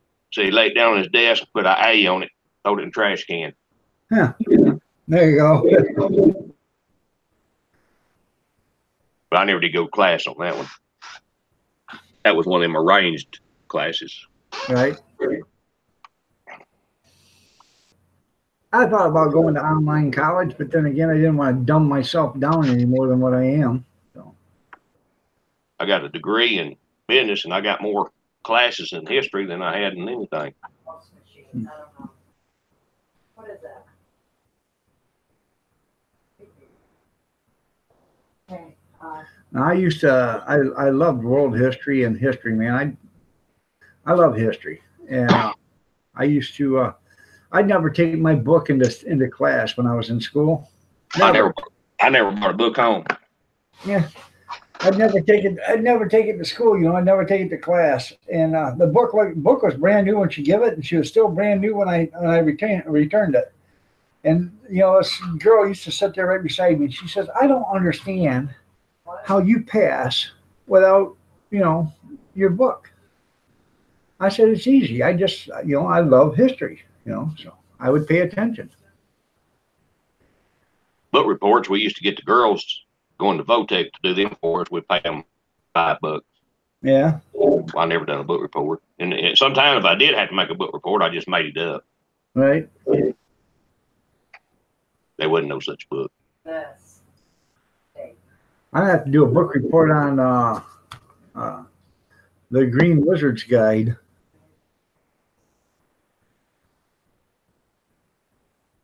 That's right, Steve. Don't pick on you. I hope he keeps the cat population in check.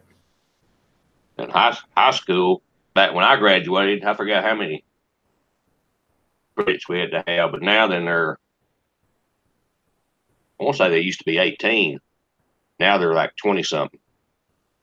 But I took every math course there was in high school. I took general math, algebra 1, algebra 2, trigonometry, solid geometry, plane geometry. I took all those.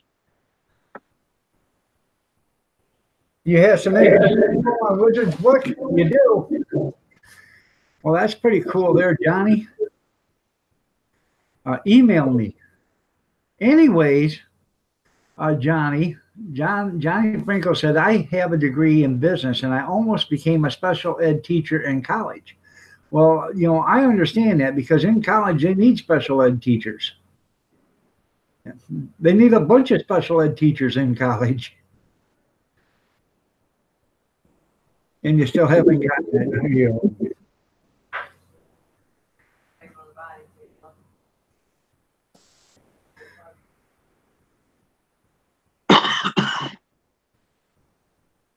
Well, you can email me that special information at irondog63@gmail.com. Oh. Look what I got yesterday there, junkyard.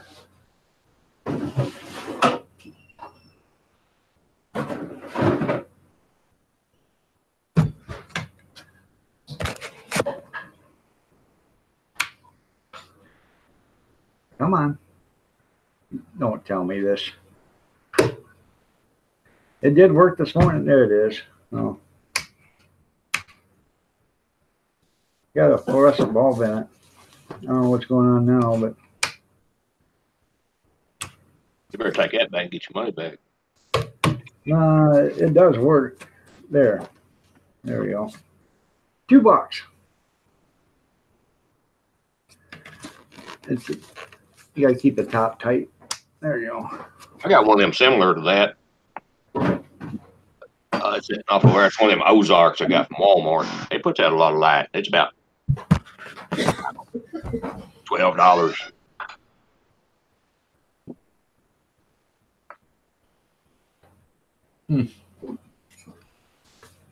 Yeah, $2. I mean, it didn't have, I put the batteries in it, but those are the batteries I bought from the Salvation Army. I bought an 8-pack of D batteries and a 4-pack of D batteries. I give $2 for the 8-pack of D batteries, and I give $1 for the 4-pack. So, and they were brand new, still in the package. Still had like 9 years left on the date. Pretty good. Okay, I got that one. That's nice.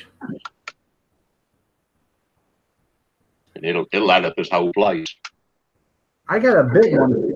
And it's got this one's got the D cell batteries in it. It'll last and last and last. Yeah, that's what this has got. It's got 4 Ds in it. Then it's got the double A. They don't last near as long. Doesn't here last all night. It'll last 2 or 3 days. Right. 2 or 3 nights. IronDog63@gmail.com. I need one of those for volunteering outside. I'll give you $5. It costs you $25 to mail it to Canada. And I don't know if did you see this one, Junkyard? Oh, that's that crank it up. Yeah. That's too much work for that. Well, yeah, but see, if you don't have this also will charge your cell phone too, so you know, multi-purpose. I like to have one of them that's got the radio. You know, it's got the built-in, the crank. Yep. And the radio plays. I had one at one time. I sold it. I bought it. I don't know. I think I gave $2 for it at the thrift store or something like that a few years ago, and I put it out at a rummage sale, and some guy gave $10 for it. So I used to see them for sale. As brand new. What was they? 10, 15, 20 bucks. Yeah. I never did buy one because I didn't figure it worked very long. Go on Marketplace, Facebook Marketplace. They have them there all the time. I see them there all the time. I never have seen one down here.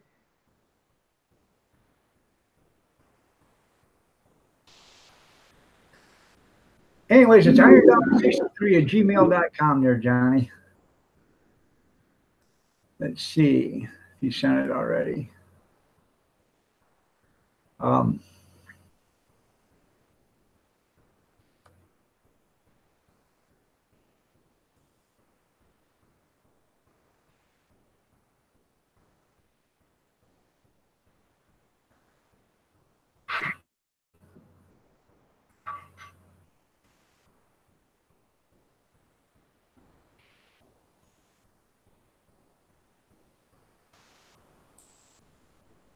Have a good day at work. So she just that's Brittany. She's starting her new job today. So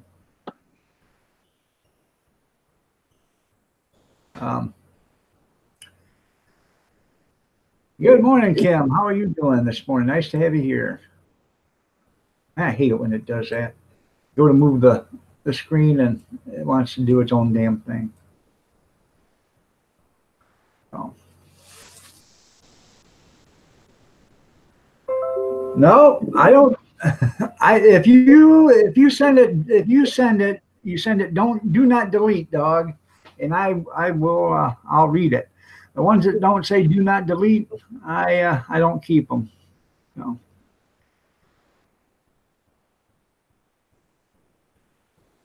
Wow, that is damn good. You got gold and diamond. Yeah. How much were the rings worth?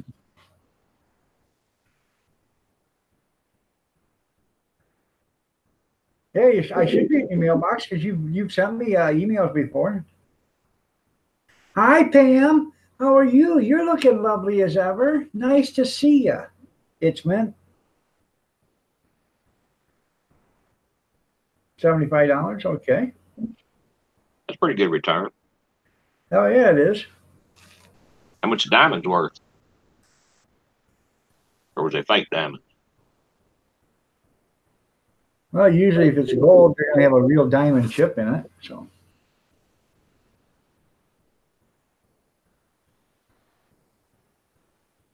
You are getting so that's pretty cool. You got some bids on them for 500? Oh, that's what he's asking for him.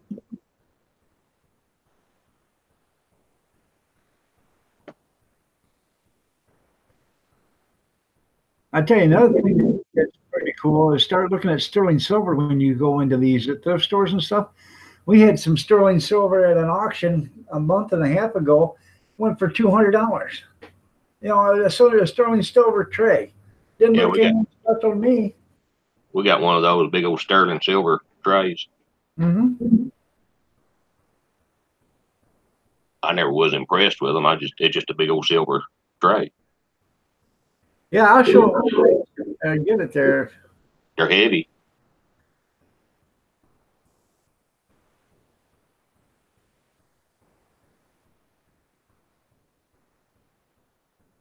Do-do-do.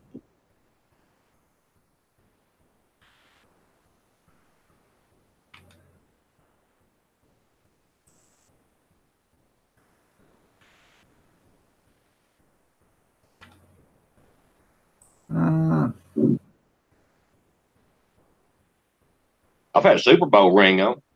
Yeah. Yeah, Carl McAdams used to work out there at the prison.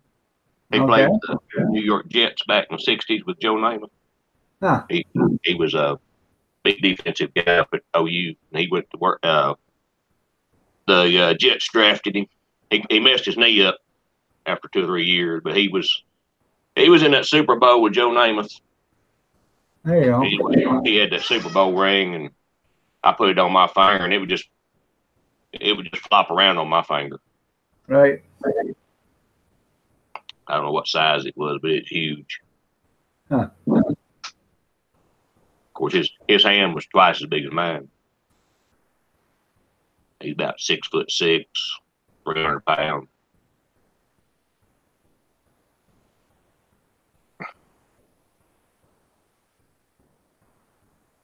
Sells insurance today. Oh yeah. He was the coach out the prison. They hired him as a coach back in the early 80s.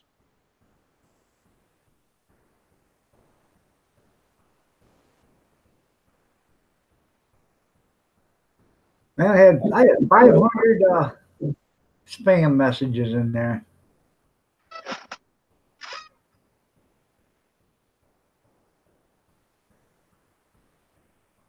I'm still trying to look for.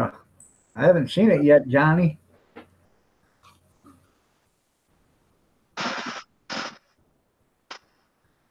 What was that Super Bowl with Joe Namath? Was that Super Bowl 2 or 3? I couldn't tell you. Probably 3 or 4, somewhere around there. One of the first Super Bowls. Yeah. Remember when he come out wearing the pantyhose? Yeah. Yeah, he had a commercial. Yep. All right, email me the pictures.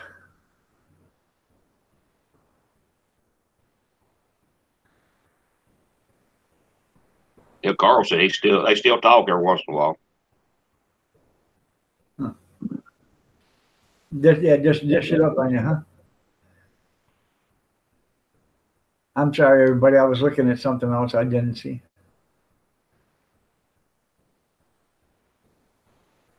Can you show the suit? Yeah, I will show it once you, if you send it to me there, Johnny.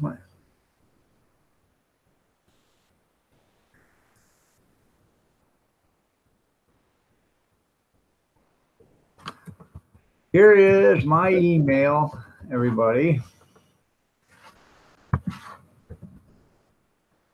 If you need to get a hold of me, you can email me. Put in do not delete dog. I get so many emails, it's pathetic. How you doing, Marie? You're looking lovely as ever. Keep them amused there, Junkyard. I got to go to the little boy's room and get me a cup of coffee, and I'll be right back. Y'all can sit there and talk about me, I guess. We did that yesterday. I know that. Did I learn anything? Yeah, I learned how you guys all feel about me.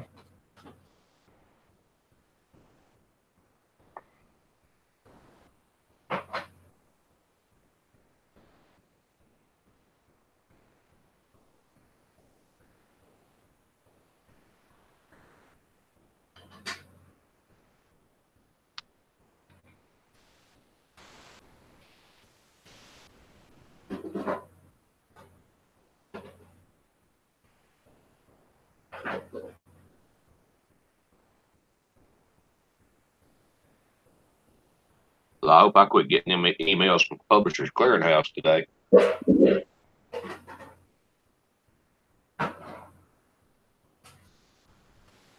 Get 3 or 4, 5, 6 a day.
Pets, yeah, I've got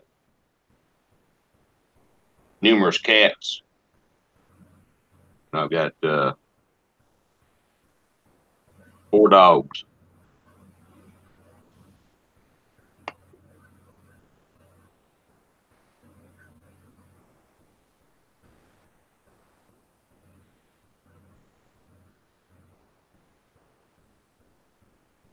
And a wife.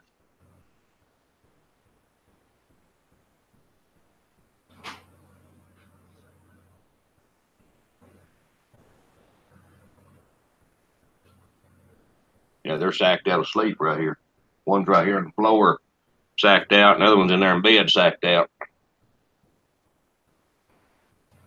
The little one's in bed.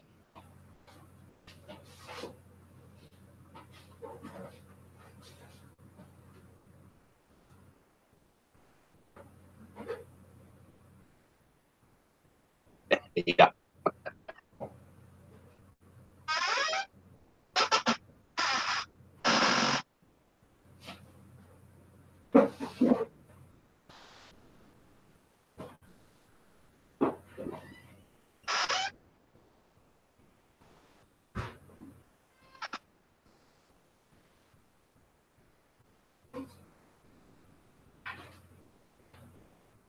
I got a pet coon that comes up here too. Dinner didn't give her anyway. And then tell me how she costed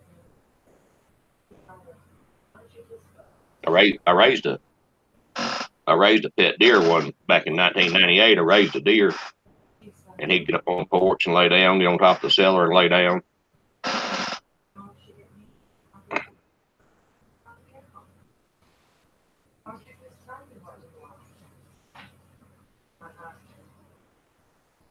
Didn't give her any money for anything.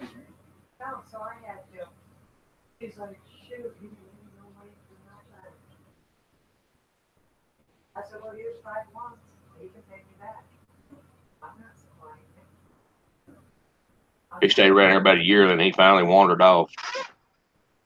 Do anything. Maybe yes, and then you yell at me like that. We hear her when we were talking about her on the phone. I said, well, it ain't that money. I won't say anything. So we don't think about it.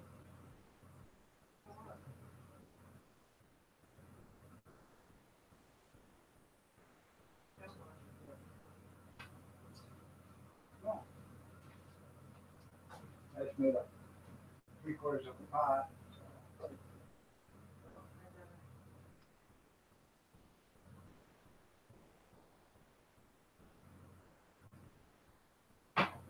You know that coffee. I got some deer feeders out. I'll see them out there.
Okay, well, sort of back. We got a chance of snow Monday morning. Snow or ice. Hey, that's good. 60% chance now.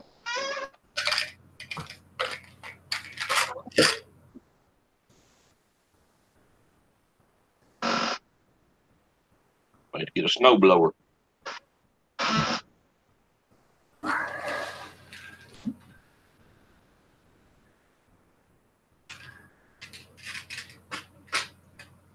Oh, it's starting to snow now. It's little snowflakes.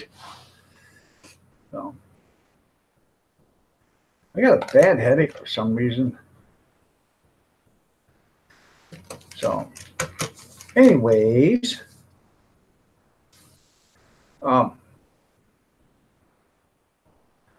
wife is she's going to have her hair done today. Then she's tomorrow. Her cousin is going back over there to her sister's house, and so she's gonna go spend the weekend there. And I got to go there Sunday and pick her up, but I'm gonna fix her toilet because her toilet takes forever to fill. So I'm gonna the whatever you want to call it, the fill-up tube on it. The float and stuff isn't working right. It's just barely draining. I think it's got years ago, when I had the old swing arm on it. You can loosen up the screws and let the water run for a few seconds. And what if it had a piece of sand or something in it, it would clean out, or calcium or whatever. But now you can't do that. You got to replace it. So. Now, today's a year my brother's been Huh? in a year. Yep. A year ago today, Kathy's brother passed away. You guys remember him?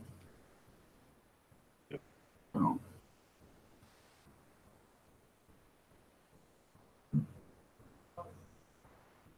Huh? Yeah, it's going to be sister bonding today. So, and this weekend. So.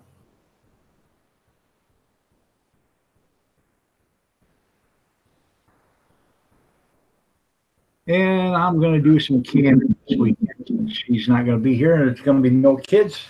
I still ain't going to be able to get my pink Tammy video done this weekend, but one weekend when she's home and the kids are gone, we're going to get that done.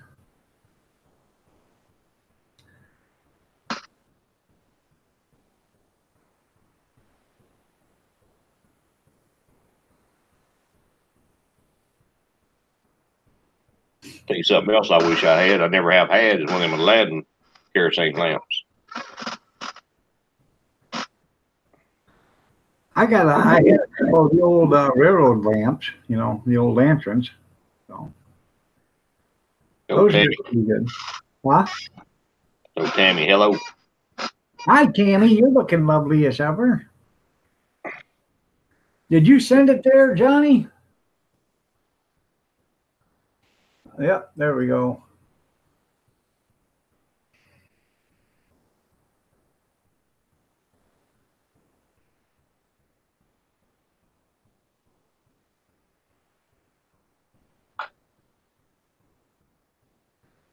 Okay.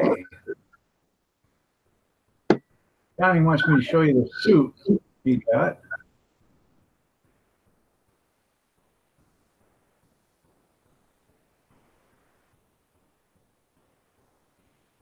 Pretty cool.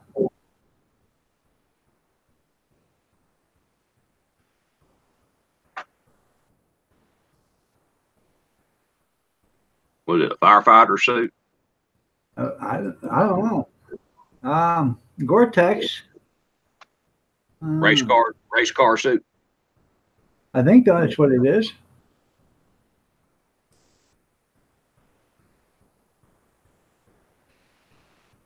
Yeah. Huh. Pretty cool. Let's see.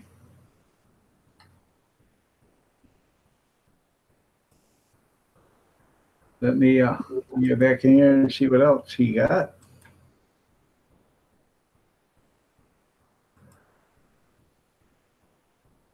It's a suit. You got it for $125. Retails for $1,300.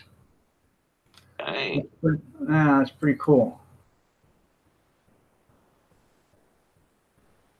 Okay, here are the rings. I will bring those up.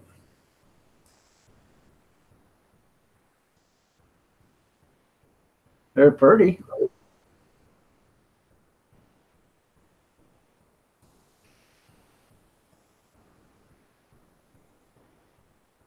$14 karat gold, 14 karat. I like that. I like them both. That's a wedding set. It looks like that's an engagement ring and a wedding band. It looks like.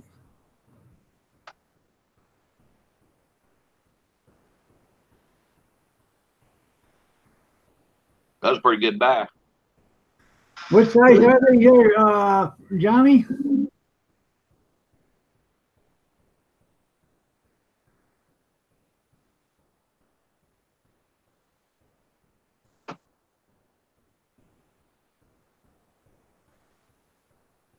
Hey, Kath. Come here and look at these real quick. See if you're interested in them.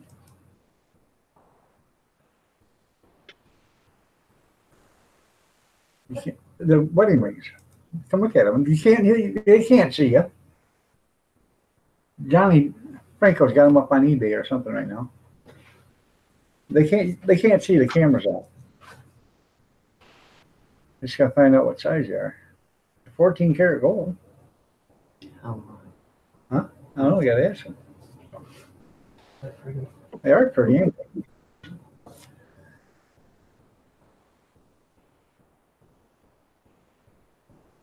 They should be worth $500. Well, how much are you selling to your dear old friend Iron Dog for? $750. No. They are cool. They're nice looking rings.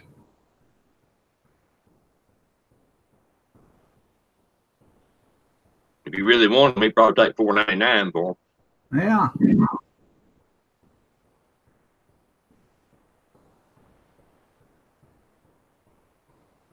Okay.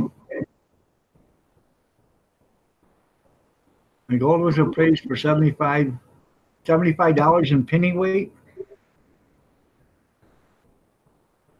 It's penny weight. I have no idea.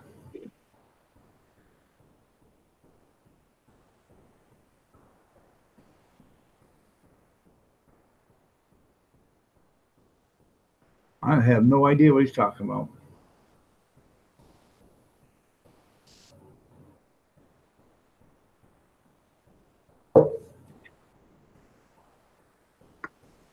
That's what the jeweler said? Okay.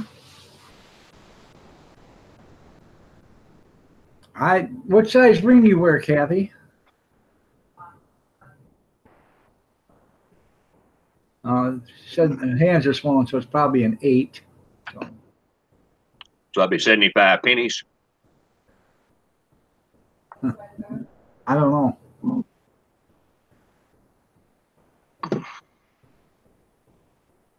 What size are they, John?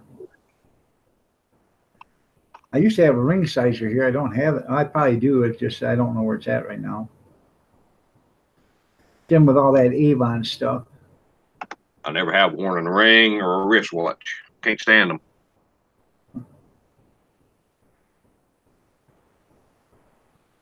Huh. I learned not to wear them when I was welding and messing with generators and stuff anyway. Right.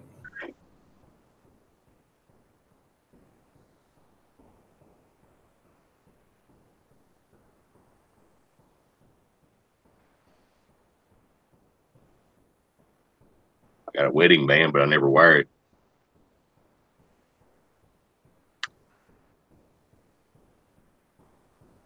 Now you got that on eBay there, John?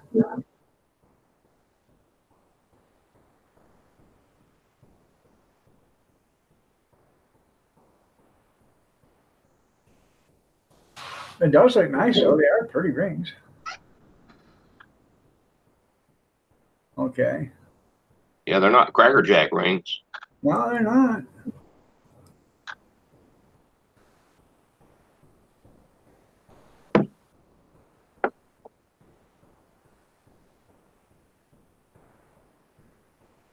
Remember when you used to get the dishes and the, what was it, Quaker Oats? Yeah. Glasses and goblins. Oh, yeah. We still got some of them somewhere down there at Mama's house.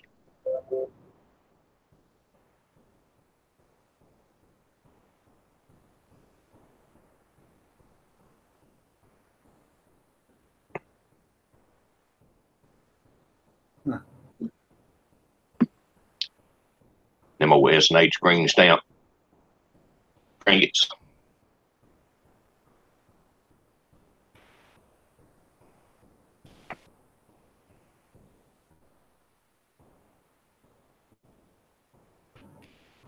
Stamps and stuff. There's still a book or two of them down there. Lick them and stick them. Oh, yeah.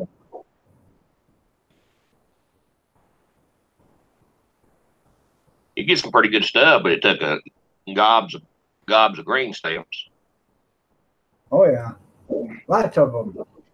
I remember there used to be an S&H store right in town.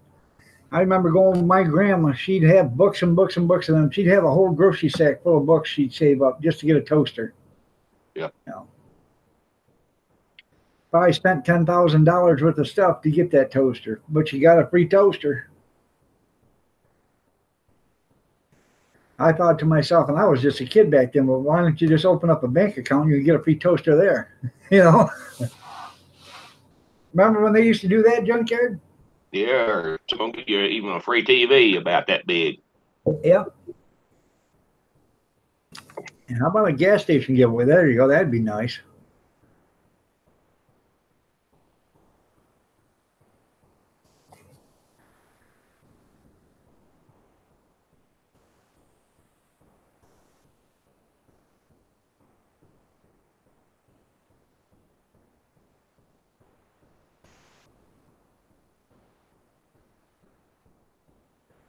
I remember those too, Yankee.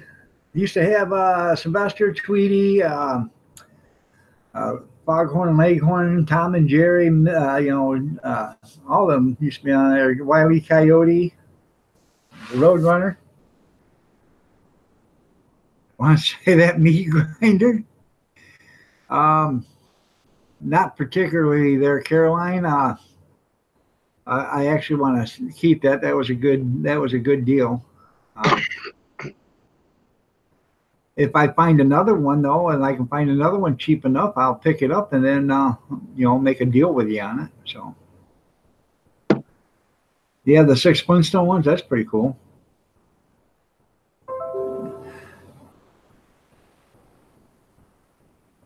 You sent me another one there, Johnny. Okay. You remember the old black drop?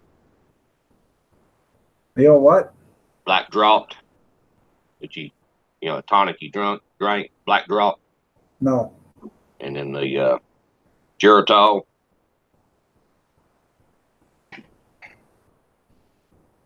Both of them had a wang to them. All right. Mom and Daddy always kept a bottle of black drop and a bottle of Geritol. That Geritol had iron in it. Right. Yeah, I seen that the other day. You were talking about that. How you made good money on that a baby carrier. That's pretty cool. Let me bring this up so you guys can see this baby carrier that he got and sold. Got it for a few bucks and sold it for good money.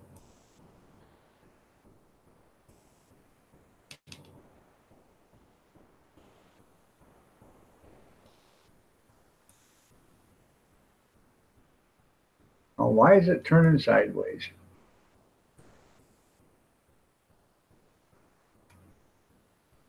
Huh. I don't know, but right there it is. Don't have no baby. Huh? It don't have no baby. I know it don't have no baby, and it still went for good money. Well, then again, if it's got a baby in it, it'd probably bring the price down. Bought it for $6, sold it for 130 plus shipping. That's pretty cool.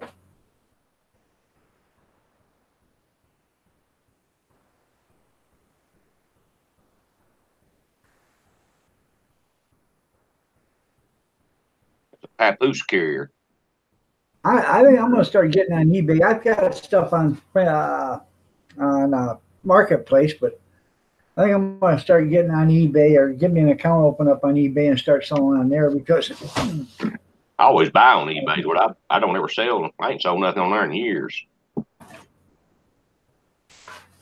I'd have thought this was sold, but it hasn't yet. Acceleration Club. You gotta put some beer in it. I know it, but it's a brand new cooler that holds 24 cans of beer. It's got the slots in it and all. You put a case of beer in it and some ice. Yeah, there you go. But it's got MIS, Michigan International Speedway, on it. So I know damn well there probably isn't 200 of these. I doubt there's even that. So.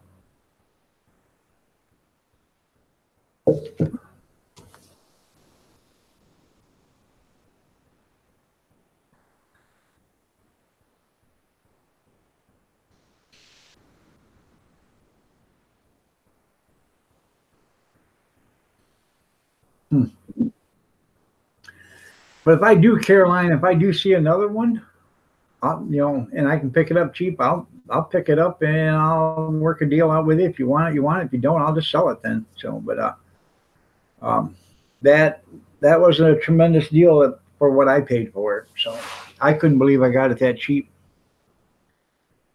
I'm like Tim. I get a bargain, I want to keep it. Right. Yeah, you got. I don't have no problem with selling stuff. I just don't. I don't sell something and know I'm going to lose my ass on it. So I don't think. I probably in my entire life probably only sold 2 or 3 things that I've ever lost money on. But like a baby carrier, I don't have much use for it. No. Oh, I remember cod liver oil. No. Oh yeah, cod liver oil. Yeah, Yeah. you ever had a swig of that, you won't ever forget it. Well, no. You better be close to some bathroom.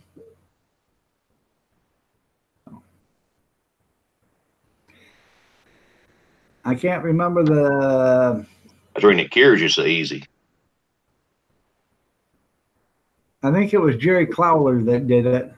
Talking about cod liver oil, and he's on the front porch, and he took a swig of that, and some of it dripped off onto the porch. And next thing you know, the cat come and licked it up, and he had 3 cats a digging, 3 cats a burying, and 3 cats a looking for new places to go.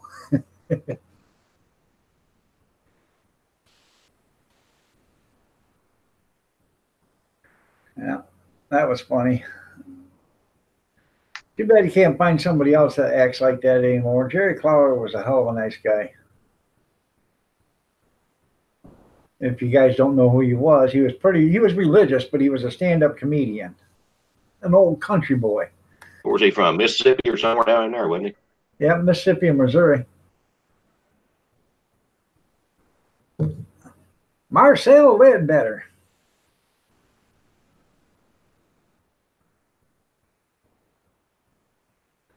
Got your mom a wheelchair for $20 and it reclines? That's pretty good there, Johnny. That's what I need. It reclines. I bought a wheelchair that reclines. It tips up, tips back, and has all the stuff with it. Got it for $1 at a thrift store. We got two wheelchairs. I got 2 or 3 old wheelchairs. I got them, just found them here and there for the wheels. Well, I bought that for $1 because it was sitting outside the thrift store, and I said, how much you want for it? They said, make me an offer. I said, I'll give you $1 for it. Just load it up. So I did. And then my daughter said, well, there's people that could use that. And it's got the air cushion seat and everything on it. I said, well, if you know somebody that wants it, they can have it. I just cannot see it sitting out there getting ruined or having somebody steal it or cut it up for scrap or whatever.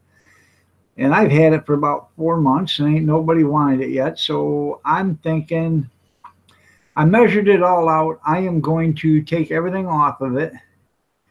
And I am going to put my 11 horsepower generator on it so I can wheel it around wherever I want. It's got handbrakes on it that you can set with the clamps, or you can set it by, to lock them. That way I can wheel my generator around anywhere I need to, and I don't have to have a problem with it. So. That's right, Christy. You need to check it out.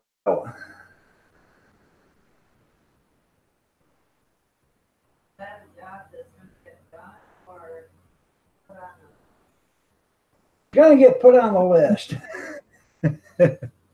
Only thrift store we got at Walmart.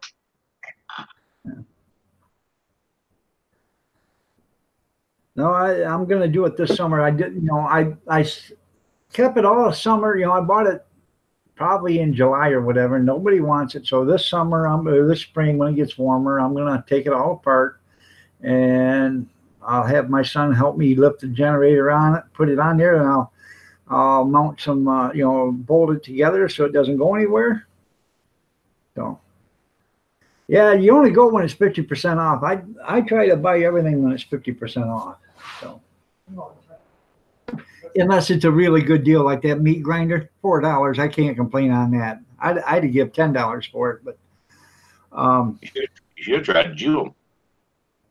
Yeah, they don't do that. The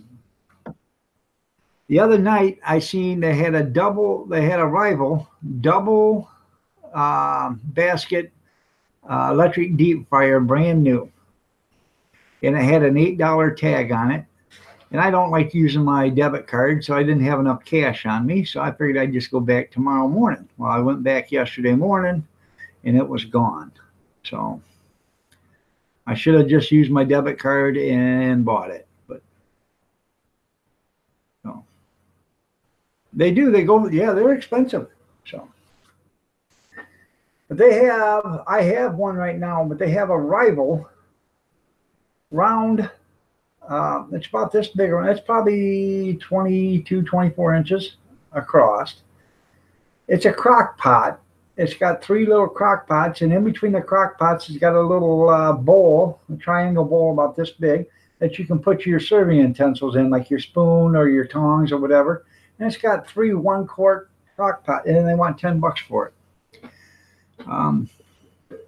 If I go there again and it's still there, I might pick that up. I've got one that's got the 3, but they're all together. You know, there's 1, 2, 3. But this is actually pretty good because it actually spins around. If you want to get something, you just turn, you know, it turns around. So.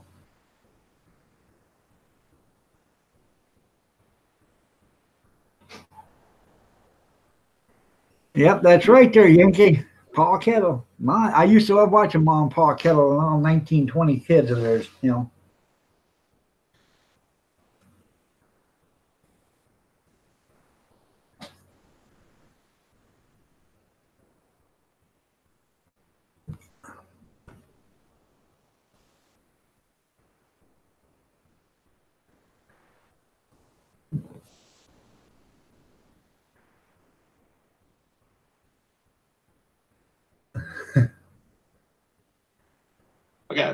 I got one of them manual deep fryers called a wash pot, cast iron wash pot.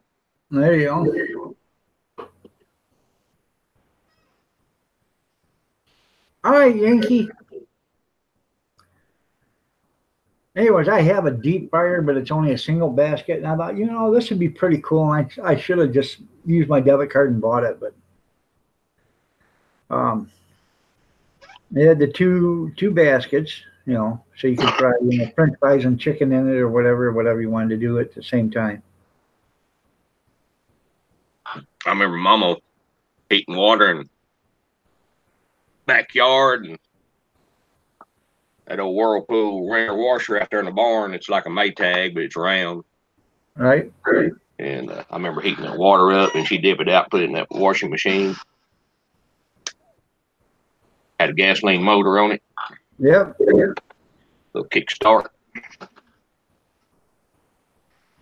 Then she'd wash them clothes and we'd hang them on the dryer. Now, did she kickstart it? Did she have Dad come kickstart it? It'd start pretty easy. Yeah.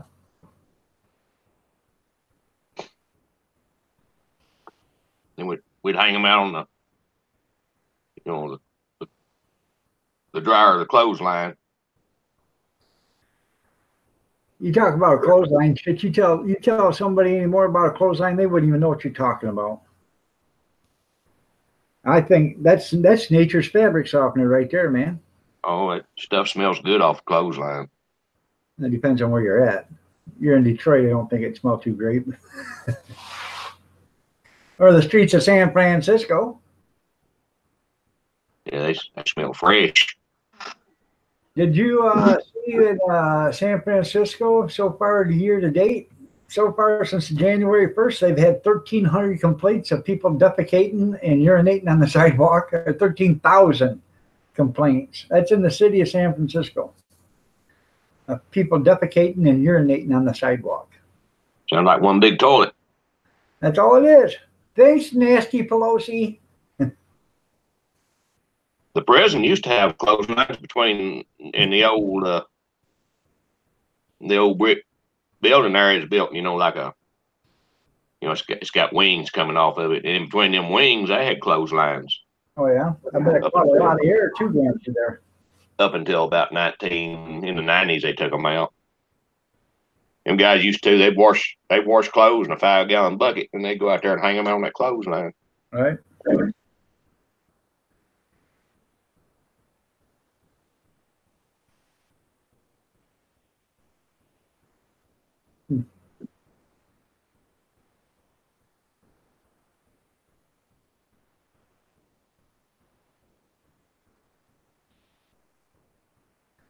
All right, Caroline, hurry back. I didn't see if she went to go get a coffee, but I've been thinking about putting up a clothesline. We did have one down at the other place, but I've been thinking about putting one up out here and putting like 2 lines on it, 25, 30 foot. I thought about doing it behind the house, in between the house and the neighbor's fence right there, putting up a clothesline. That's about the only place I have room for it. But I want to put it up high enough so you can walk, so she can walk around it without hitting her head, when she's mowing it and stuff.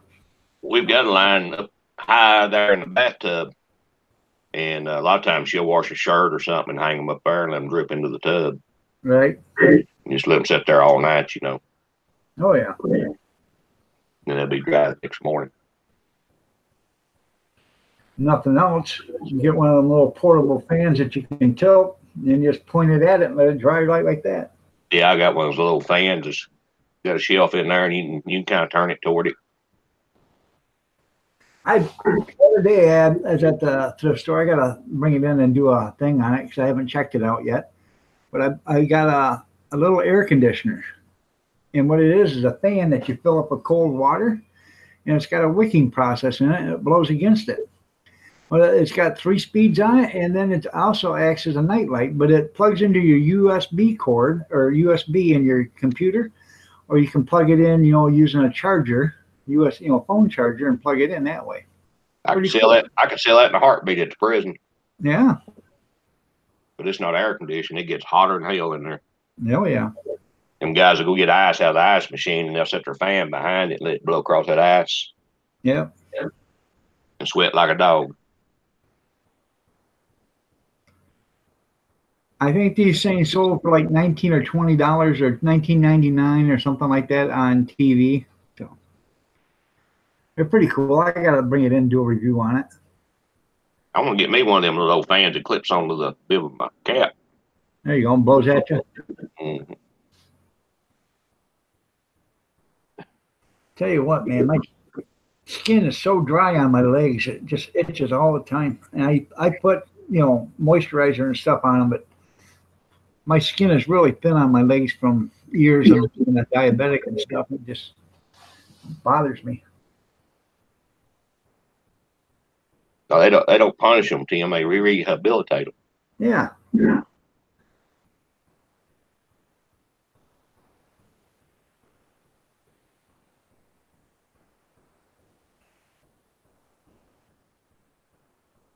Nothing like being rehabilitated. Some of them take 30, 40, 50 years to rehabilitate. Some of them don't ever get rehabilitated. I know it. In fact, I got a bunch of stuff out there in the garage I got to bring in and start checking on the internet, see what. I got this thing it's called a Kingston, and it's a charger, I believe. It didn't have any instructions on it, but it was like $2 or something, like $1.99, and I know this thing's probably $150 or $200 item. It's like a battery pack or whatever, so I got to get on the internet and check it out and see what it is. But I think it's actually a phone charger, that you can charge your phone up with, without using plugging it in. So.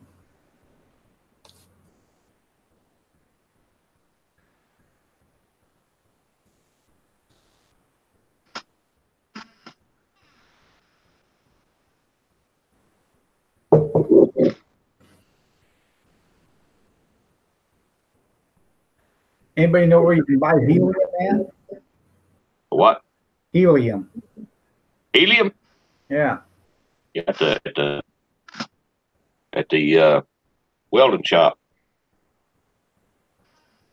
If they handle gas. All right. Oh, there's no welding shops here in town no more. I think they're all gone. So I have to check it out. I got It's about $70, $80 a bottle. I just need one of them small tanks. One of them ones that they blow up balloons with. Well, you need a little bitty bottle. Yeah. I don't need a big one. I just need something. I bought a blimp, or it's actually a goldfish, but it's remote control, and it'll fly around your living room, around the inside of your house. So I think it's pretty cool. But it needs to be blowed up. And I don't know. It looks like it's supposed to be a goldfish, but I'd like to make it into a dirigible or something like that, or a blimp. So Take it outside and the wind blow it away. yeah, so that's what you got to use it indoors. So. We get them balloons every once in a while down there, just $1 or Dollar Tree, and sometimes we'll take them out there and just turn them loose, see how far they go. Yeah, there you go. Well, see, I even went to the Dollar Tree and said, "Hey, how much you guys charge to blow this up?" We can't do that. I said, "But you can go to some, like Walmart and stuff like that'll do it." But I don't know. They won't do it, Tim. I've already asked them. So. Well, they sell the balloons. They blow them up. Yeah, they blow the balloons up, but they won't blow up because it's in case we blow it out. If we blow it up, then ruins it. Then we're liable. I wouldn't say anything if you blew it. So. They'll sign a release of liability. What's that? Tell them you'll sign a release of liability. There you go. But I do tell you what. They have a Blue Bunny freezer out back. They said quit working. This thing looks brand new. They said they hadn't had it very long. It just quit working. I said, what do you want for it? They said, well, the company's supposed to pick it up, but if they don't hurry up and pick it up, it ain't going to hurt my feelings if it comes up missing. I said, oh, really? They said, yeah. I said, well, why don't you call the company and see if they're going to pick it up or if they want you to get rid of it. If they want you to get rid of it, I'll take it. Because I don't want to get, arrested for taking their property, even though you said I could. So.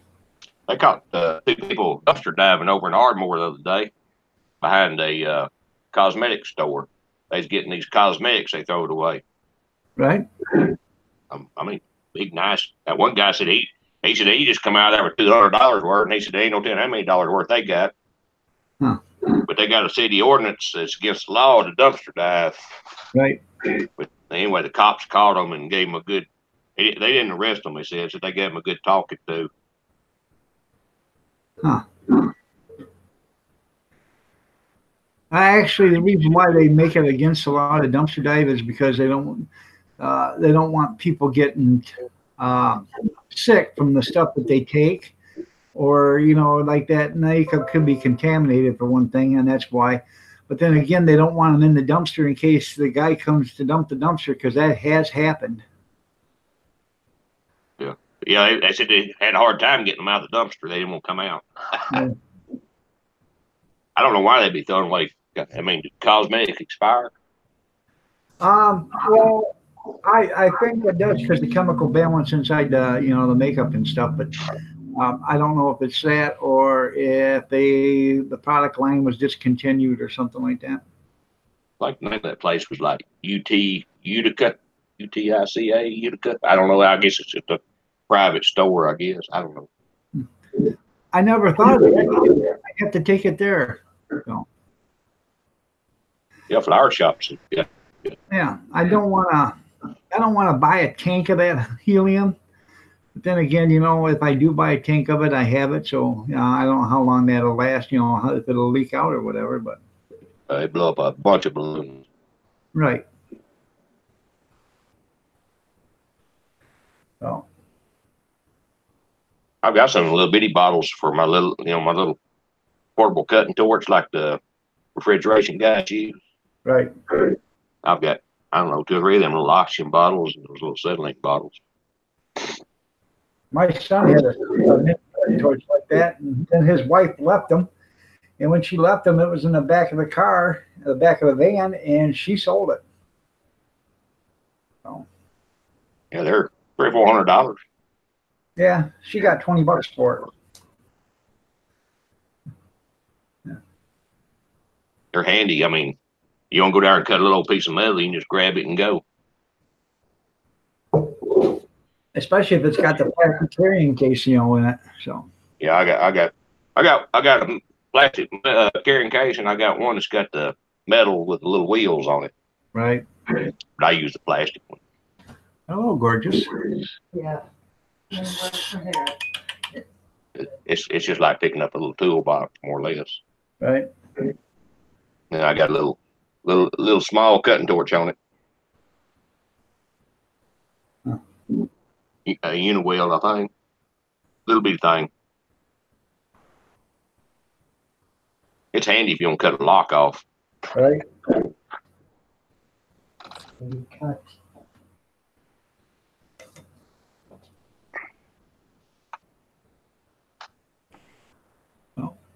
But you're thinking of something right there, Tim. I should check out and see if the flower shop will do it for me.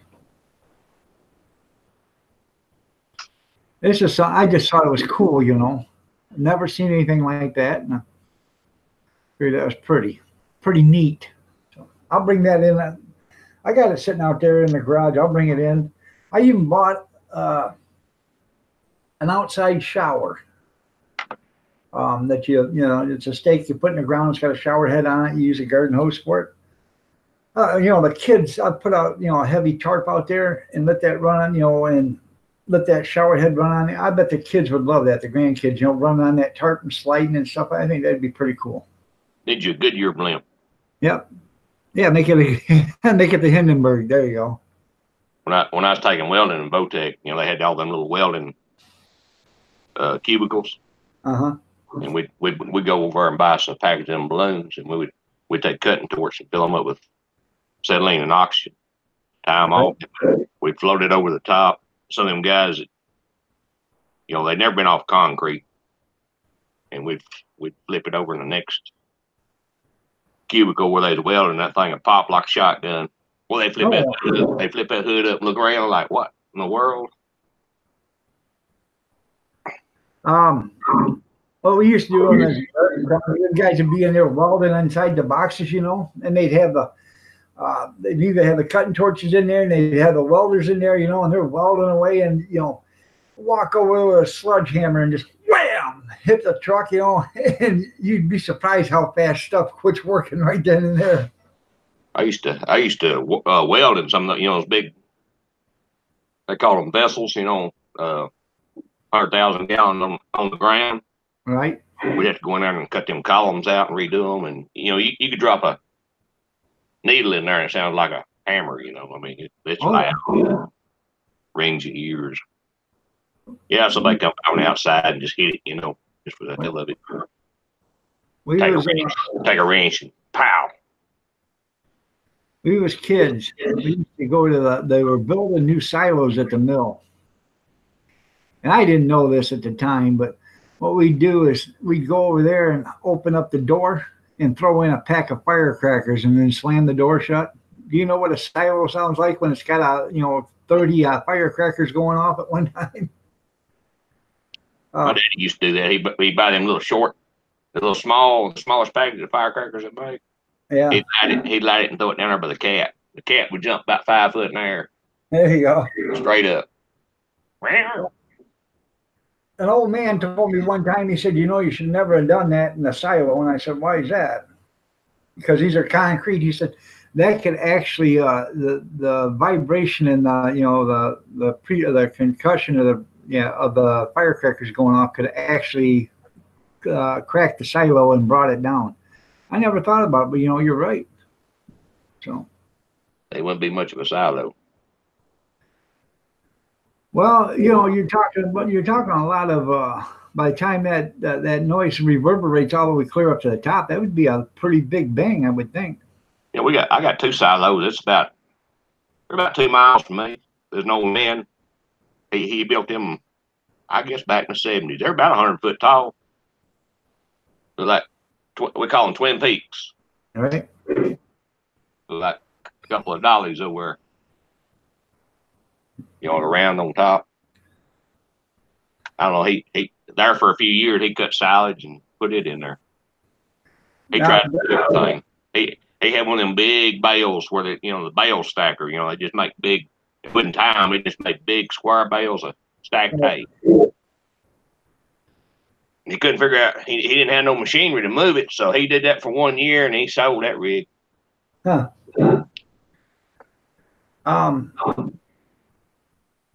Back when I was driving truck for the trucking company, we had to haul gold metal, you know, the flour company.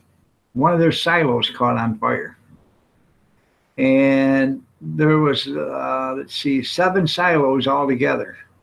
So they had to completely empty all the silos and get rid of that stuff. And we hauled flour for weeks.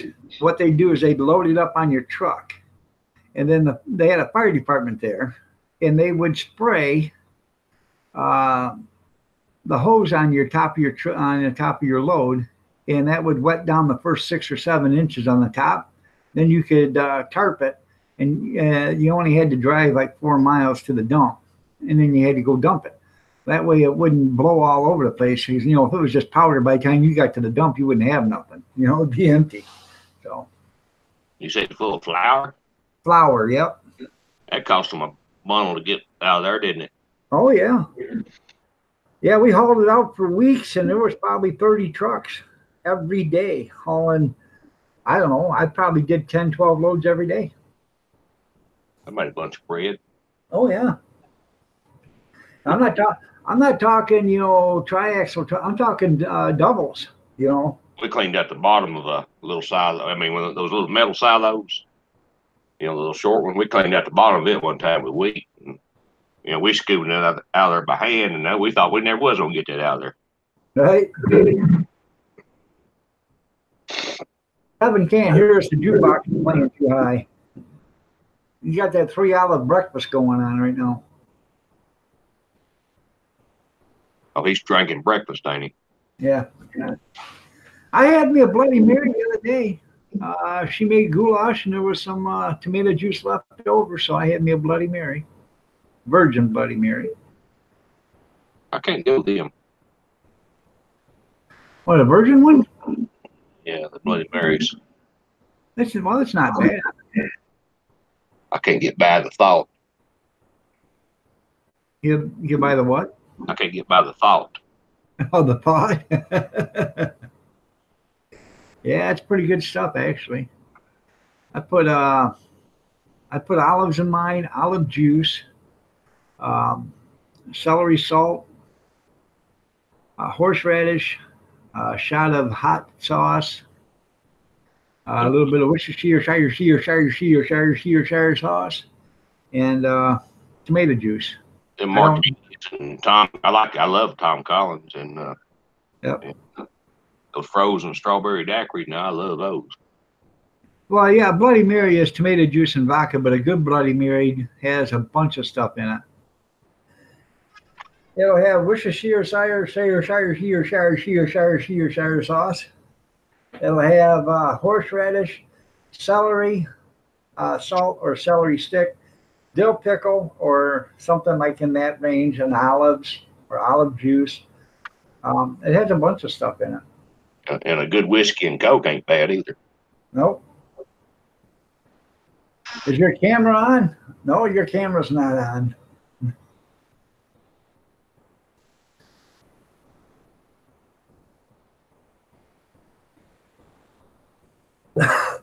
I don't really know what all the Tom Collins got in it, but they're good.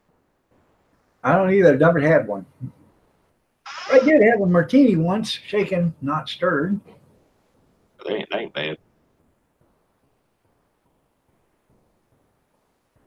There's jillions of different kinds of little drinks.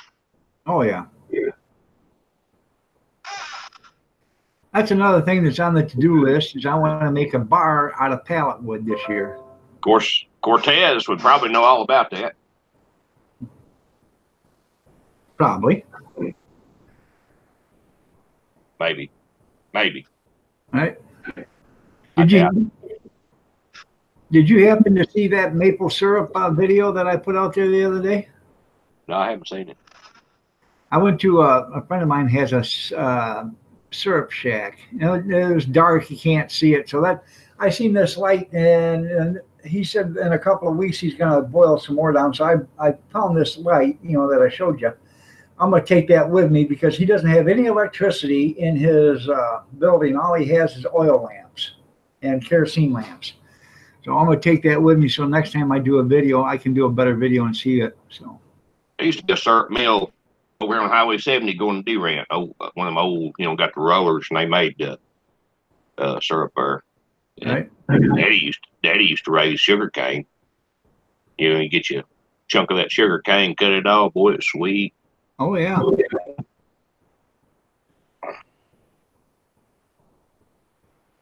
Get that sugar cane and shock it, then put it in the barn after it cured. Boy, them horses and mules love that stuff. Yep. Well, raw sugar cane won't give you the runs or I think. I know if you drink too much sap, maple sap, it'll give you the runs. So. Them old syrup mills, all they are just two big old rollers. Yeah. And they're kind of fluted. Kind of remind you of a blower on a Detroit, standing straight up and down, and they had a deal out there where the horses, sort of like them old hay bakers, that just walk around. You mean a sorghum press? Yeah, sorghum. Yeah. And some people later on they put an old motor on. Some of them. Oh yeah. Somebody, it was on video. TV rebuilt a sorghum press because they wanted to start doing that, and I can't remember who it was, but.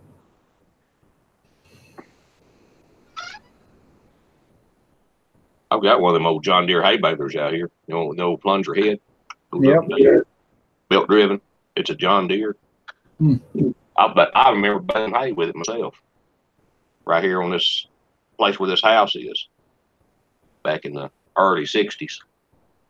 Take that buck rake, pull that hay up there, and I still got some of that punch wire. I still got the blocks for it. Still got the belt for it. I hooked it up here 4 or 5 years ago to my old beef farmall and run it for a little bit. That's pretty cool. I mean, it'll still bale hay right now. I still got the buck rake too. Kevin's listening to Johnny Cash now. I walk the line.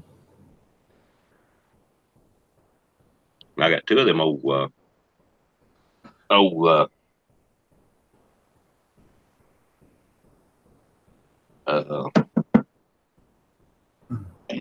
try to think of the name of them, pump jacks. Oh yeah. I got one's got the open gears and the other one's got the worm gears all enclosed. I was wanting to hook that one open geared one up on that old well down there, and I got the pump and everything, and that's where I'd like to have me one of them hit and miss motors to hook up on it.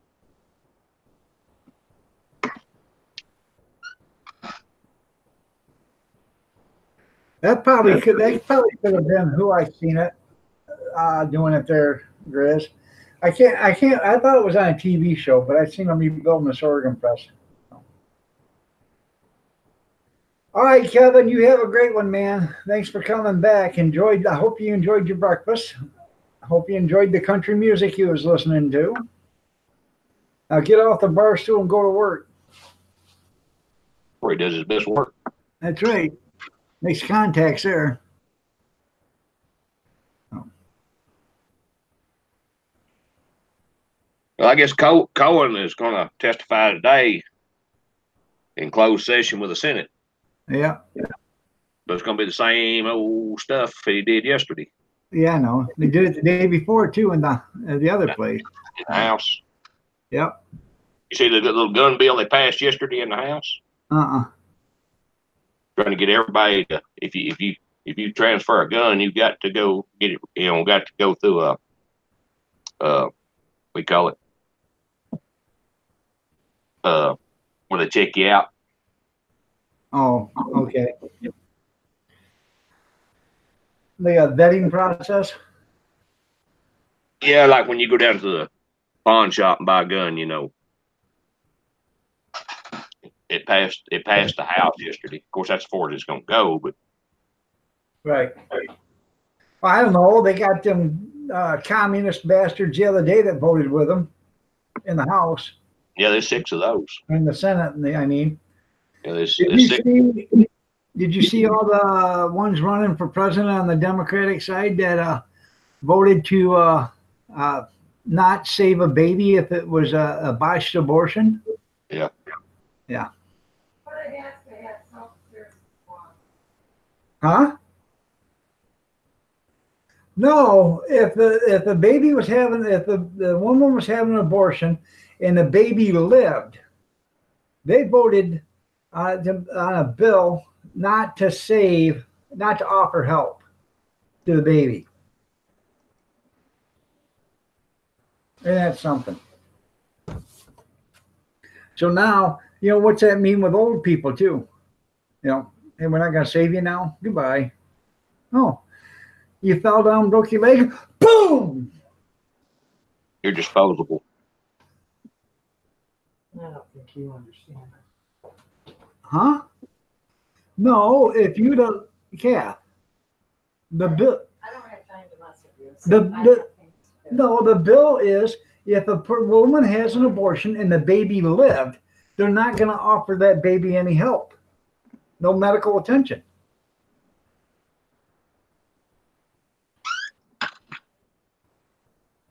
Oh.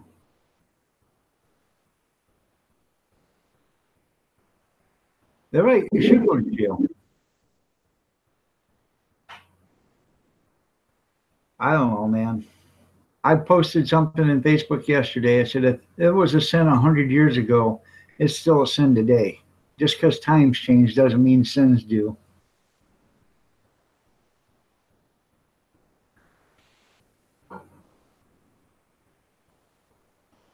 You're right there, Marie.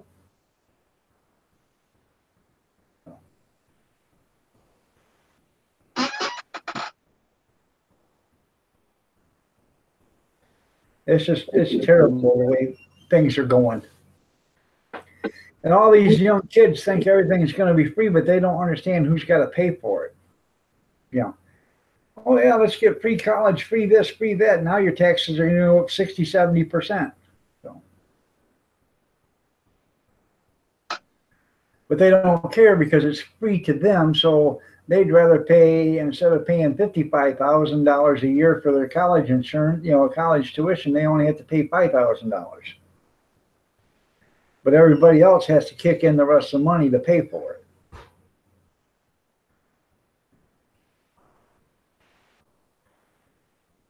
Yeah, that's on background checks. That's what that was on. Right. Like that's the same thing. If I loan a gun to my cousin or buddy, I have to background check him before I let him have it. Right.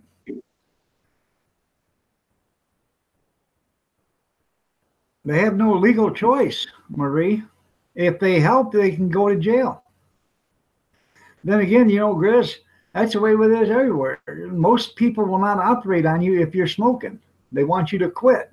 So what you tell them, yeah, I quit 2 weeks ago. You just don't smoke, the day before, the day you go to the doctor for the consultation. You wait till after you leave the doctor to smoke, and then the day of the operation, you don't smoke then. Because they can't smell it on you then. My mother-in-law used to smoke, and she kept telling everybody she wasn't smoking. Well, you could smell the smoke in the house. And we were all smoking outside. Well, then the doctor, the pulmonary, said, I'm telling you right now. I know damn well you're still smoking because I can tell it in your lungs. So, I know they need to go to jail, Marie. So.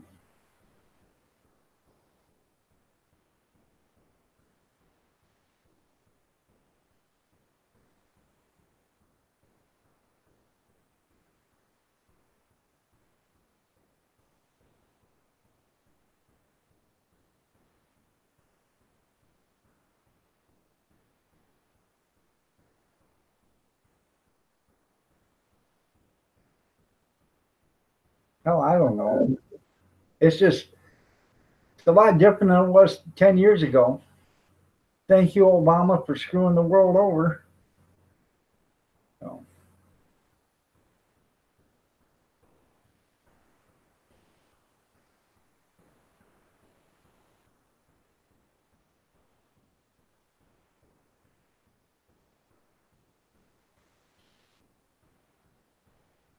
So what are you going to do today there, junkyard, besides sit there and look pretty?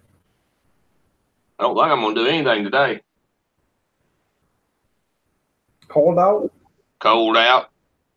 It ain't raining, but it's solid overcast, almost raining. Right. 28 degrees.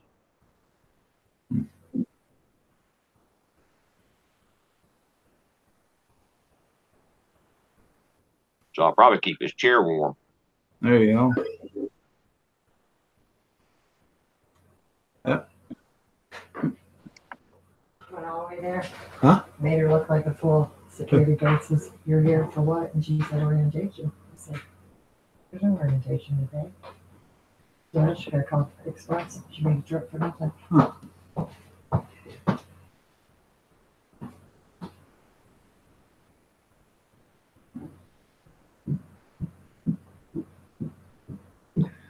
That's right, Tim.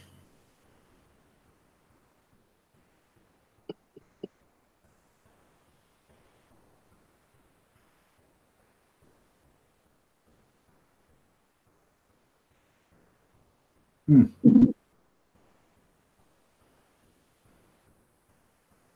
say it's snowing up there again? It did this morning for a little bit, a few snowflakes, but it quit already. So she's getting ready to take off here in a few minutes. I gotta go out and make sure the tires are all good. I hate that car. The rims they got them aluminum rims, and I don't know. I'm gonna put some new tires on it this spring, but the rims evidently leak, because they're aluminum or whatever. But every 4 or 5 days, you got to go out there and pump them up, make sure the tires are full. And I was gonna put that slime in it to keep it but then you're gonna have the problem when they go to change the tires. They hate doing that. I was gonna put that Fix-A-Flat in it. You don't want to put that in a car tire. No. So I think, and when I have them put on the new tires, I'm going to have them run an extra, some bead sealer on it, make sure that seals good. Because I hate them damn rims. I hate them with a passion. I don't even like to use that stuff in lawnmower tires.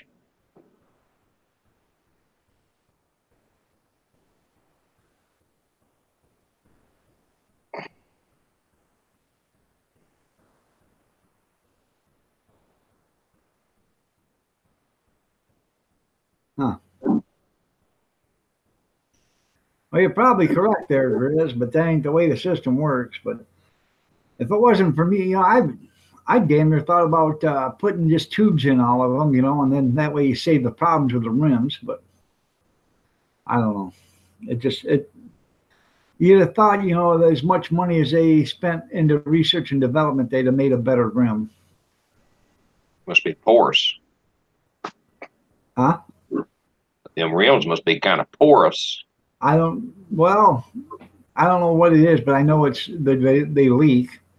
So I've sprayed water on everything, and you can't see no bubbles. I sprayed soap, you can't see no bubbles, but then you go out there. It's like them Chinese, them little tires you put on your little two-wheelers. Yep. And you can buy them for like $4 or $5. Yep. And they'll have them in a box. And if you ever buy any, you better reach in there and find you some that's still aired up. Right. They might keep airing them, but 99% of them, you air them up, in 2 or 3 weeks they'll be flat. And you can take that tube out and air it up and put it completely submerge it in water, and you will not see a bubble nowhere. It evaporates. Right. Something happens. Chinese rubber. Yeah. No wonder there's so many of them walking around. Yeah. Trojan, I guess they went to Chinese rubber too. There you go. Well, you heard about the guy that said, "Hey, doctor, I don't understand it. Me and my girlfriend, we practice safe sex all the time. I wear a condom. I've never went without a condom, never had one break, but she still ended up pregnant. What happened?" And the guy says, "Pretend you're a hunter and you go hunting bear. Well, one day you go hunting bear and you take your umbrella instead of your gun. You mistakenly grab your umbrella. And the bear comes up on you and you raise your umbrella and you shoot the bear and kill him. And the guy looks at him and says, "Doctor, there's no way I could shoot that bear with the umbrella. Somebody else shot him." Doctor looks right at him and says, "Yep, you're right. Somebody else got your girlfriend pregnant." All right, everybody. It is 9:31. Got to get the hell out of here. Y'all have a great day. God bless. Prayers and peace. Stay safe, stay warm, stay dry. Thank I'm See gonna you work on tonight. Yeah, I got an 8 o'clock live stream tonight. I thank God she tells me all the time because I forget about it. Junkyard, it was a pleasure having you on here. Gene, it was a pleasure having you on here. And Linda, it was a pleasure having you on here. I'll see you tonight. See you tonight. What's Bye. that, Cass? Cass says bye, everybody. Bye, Bye. y'all.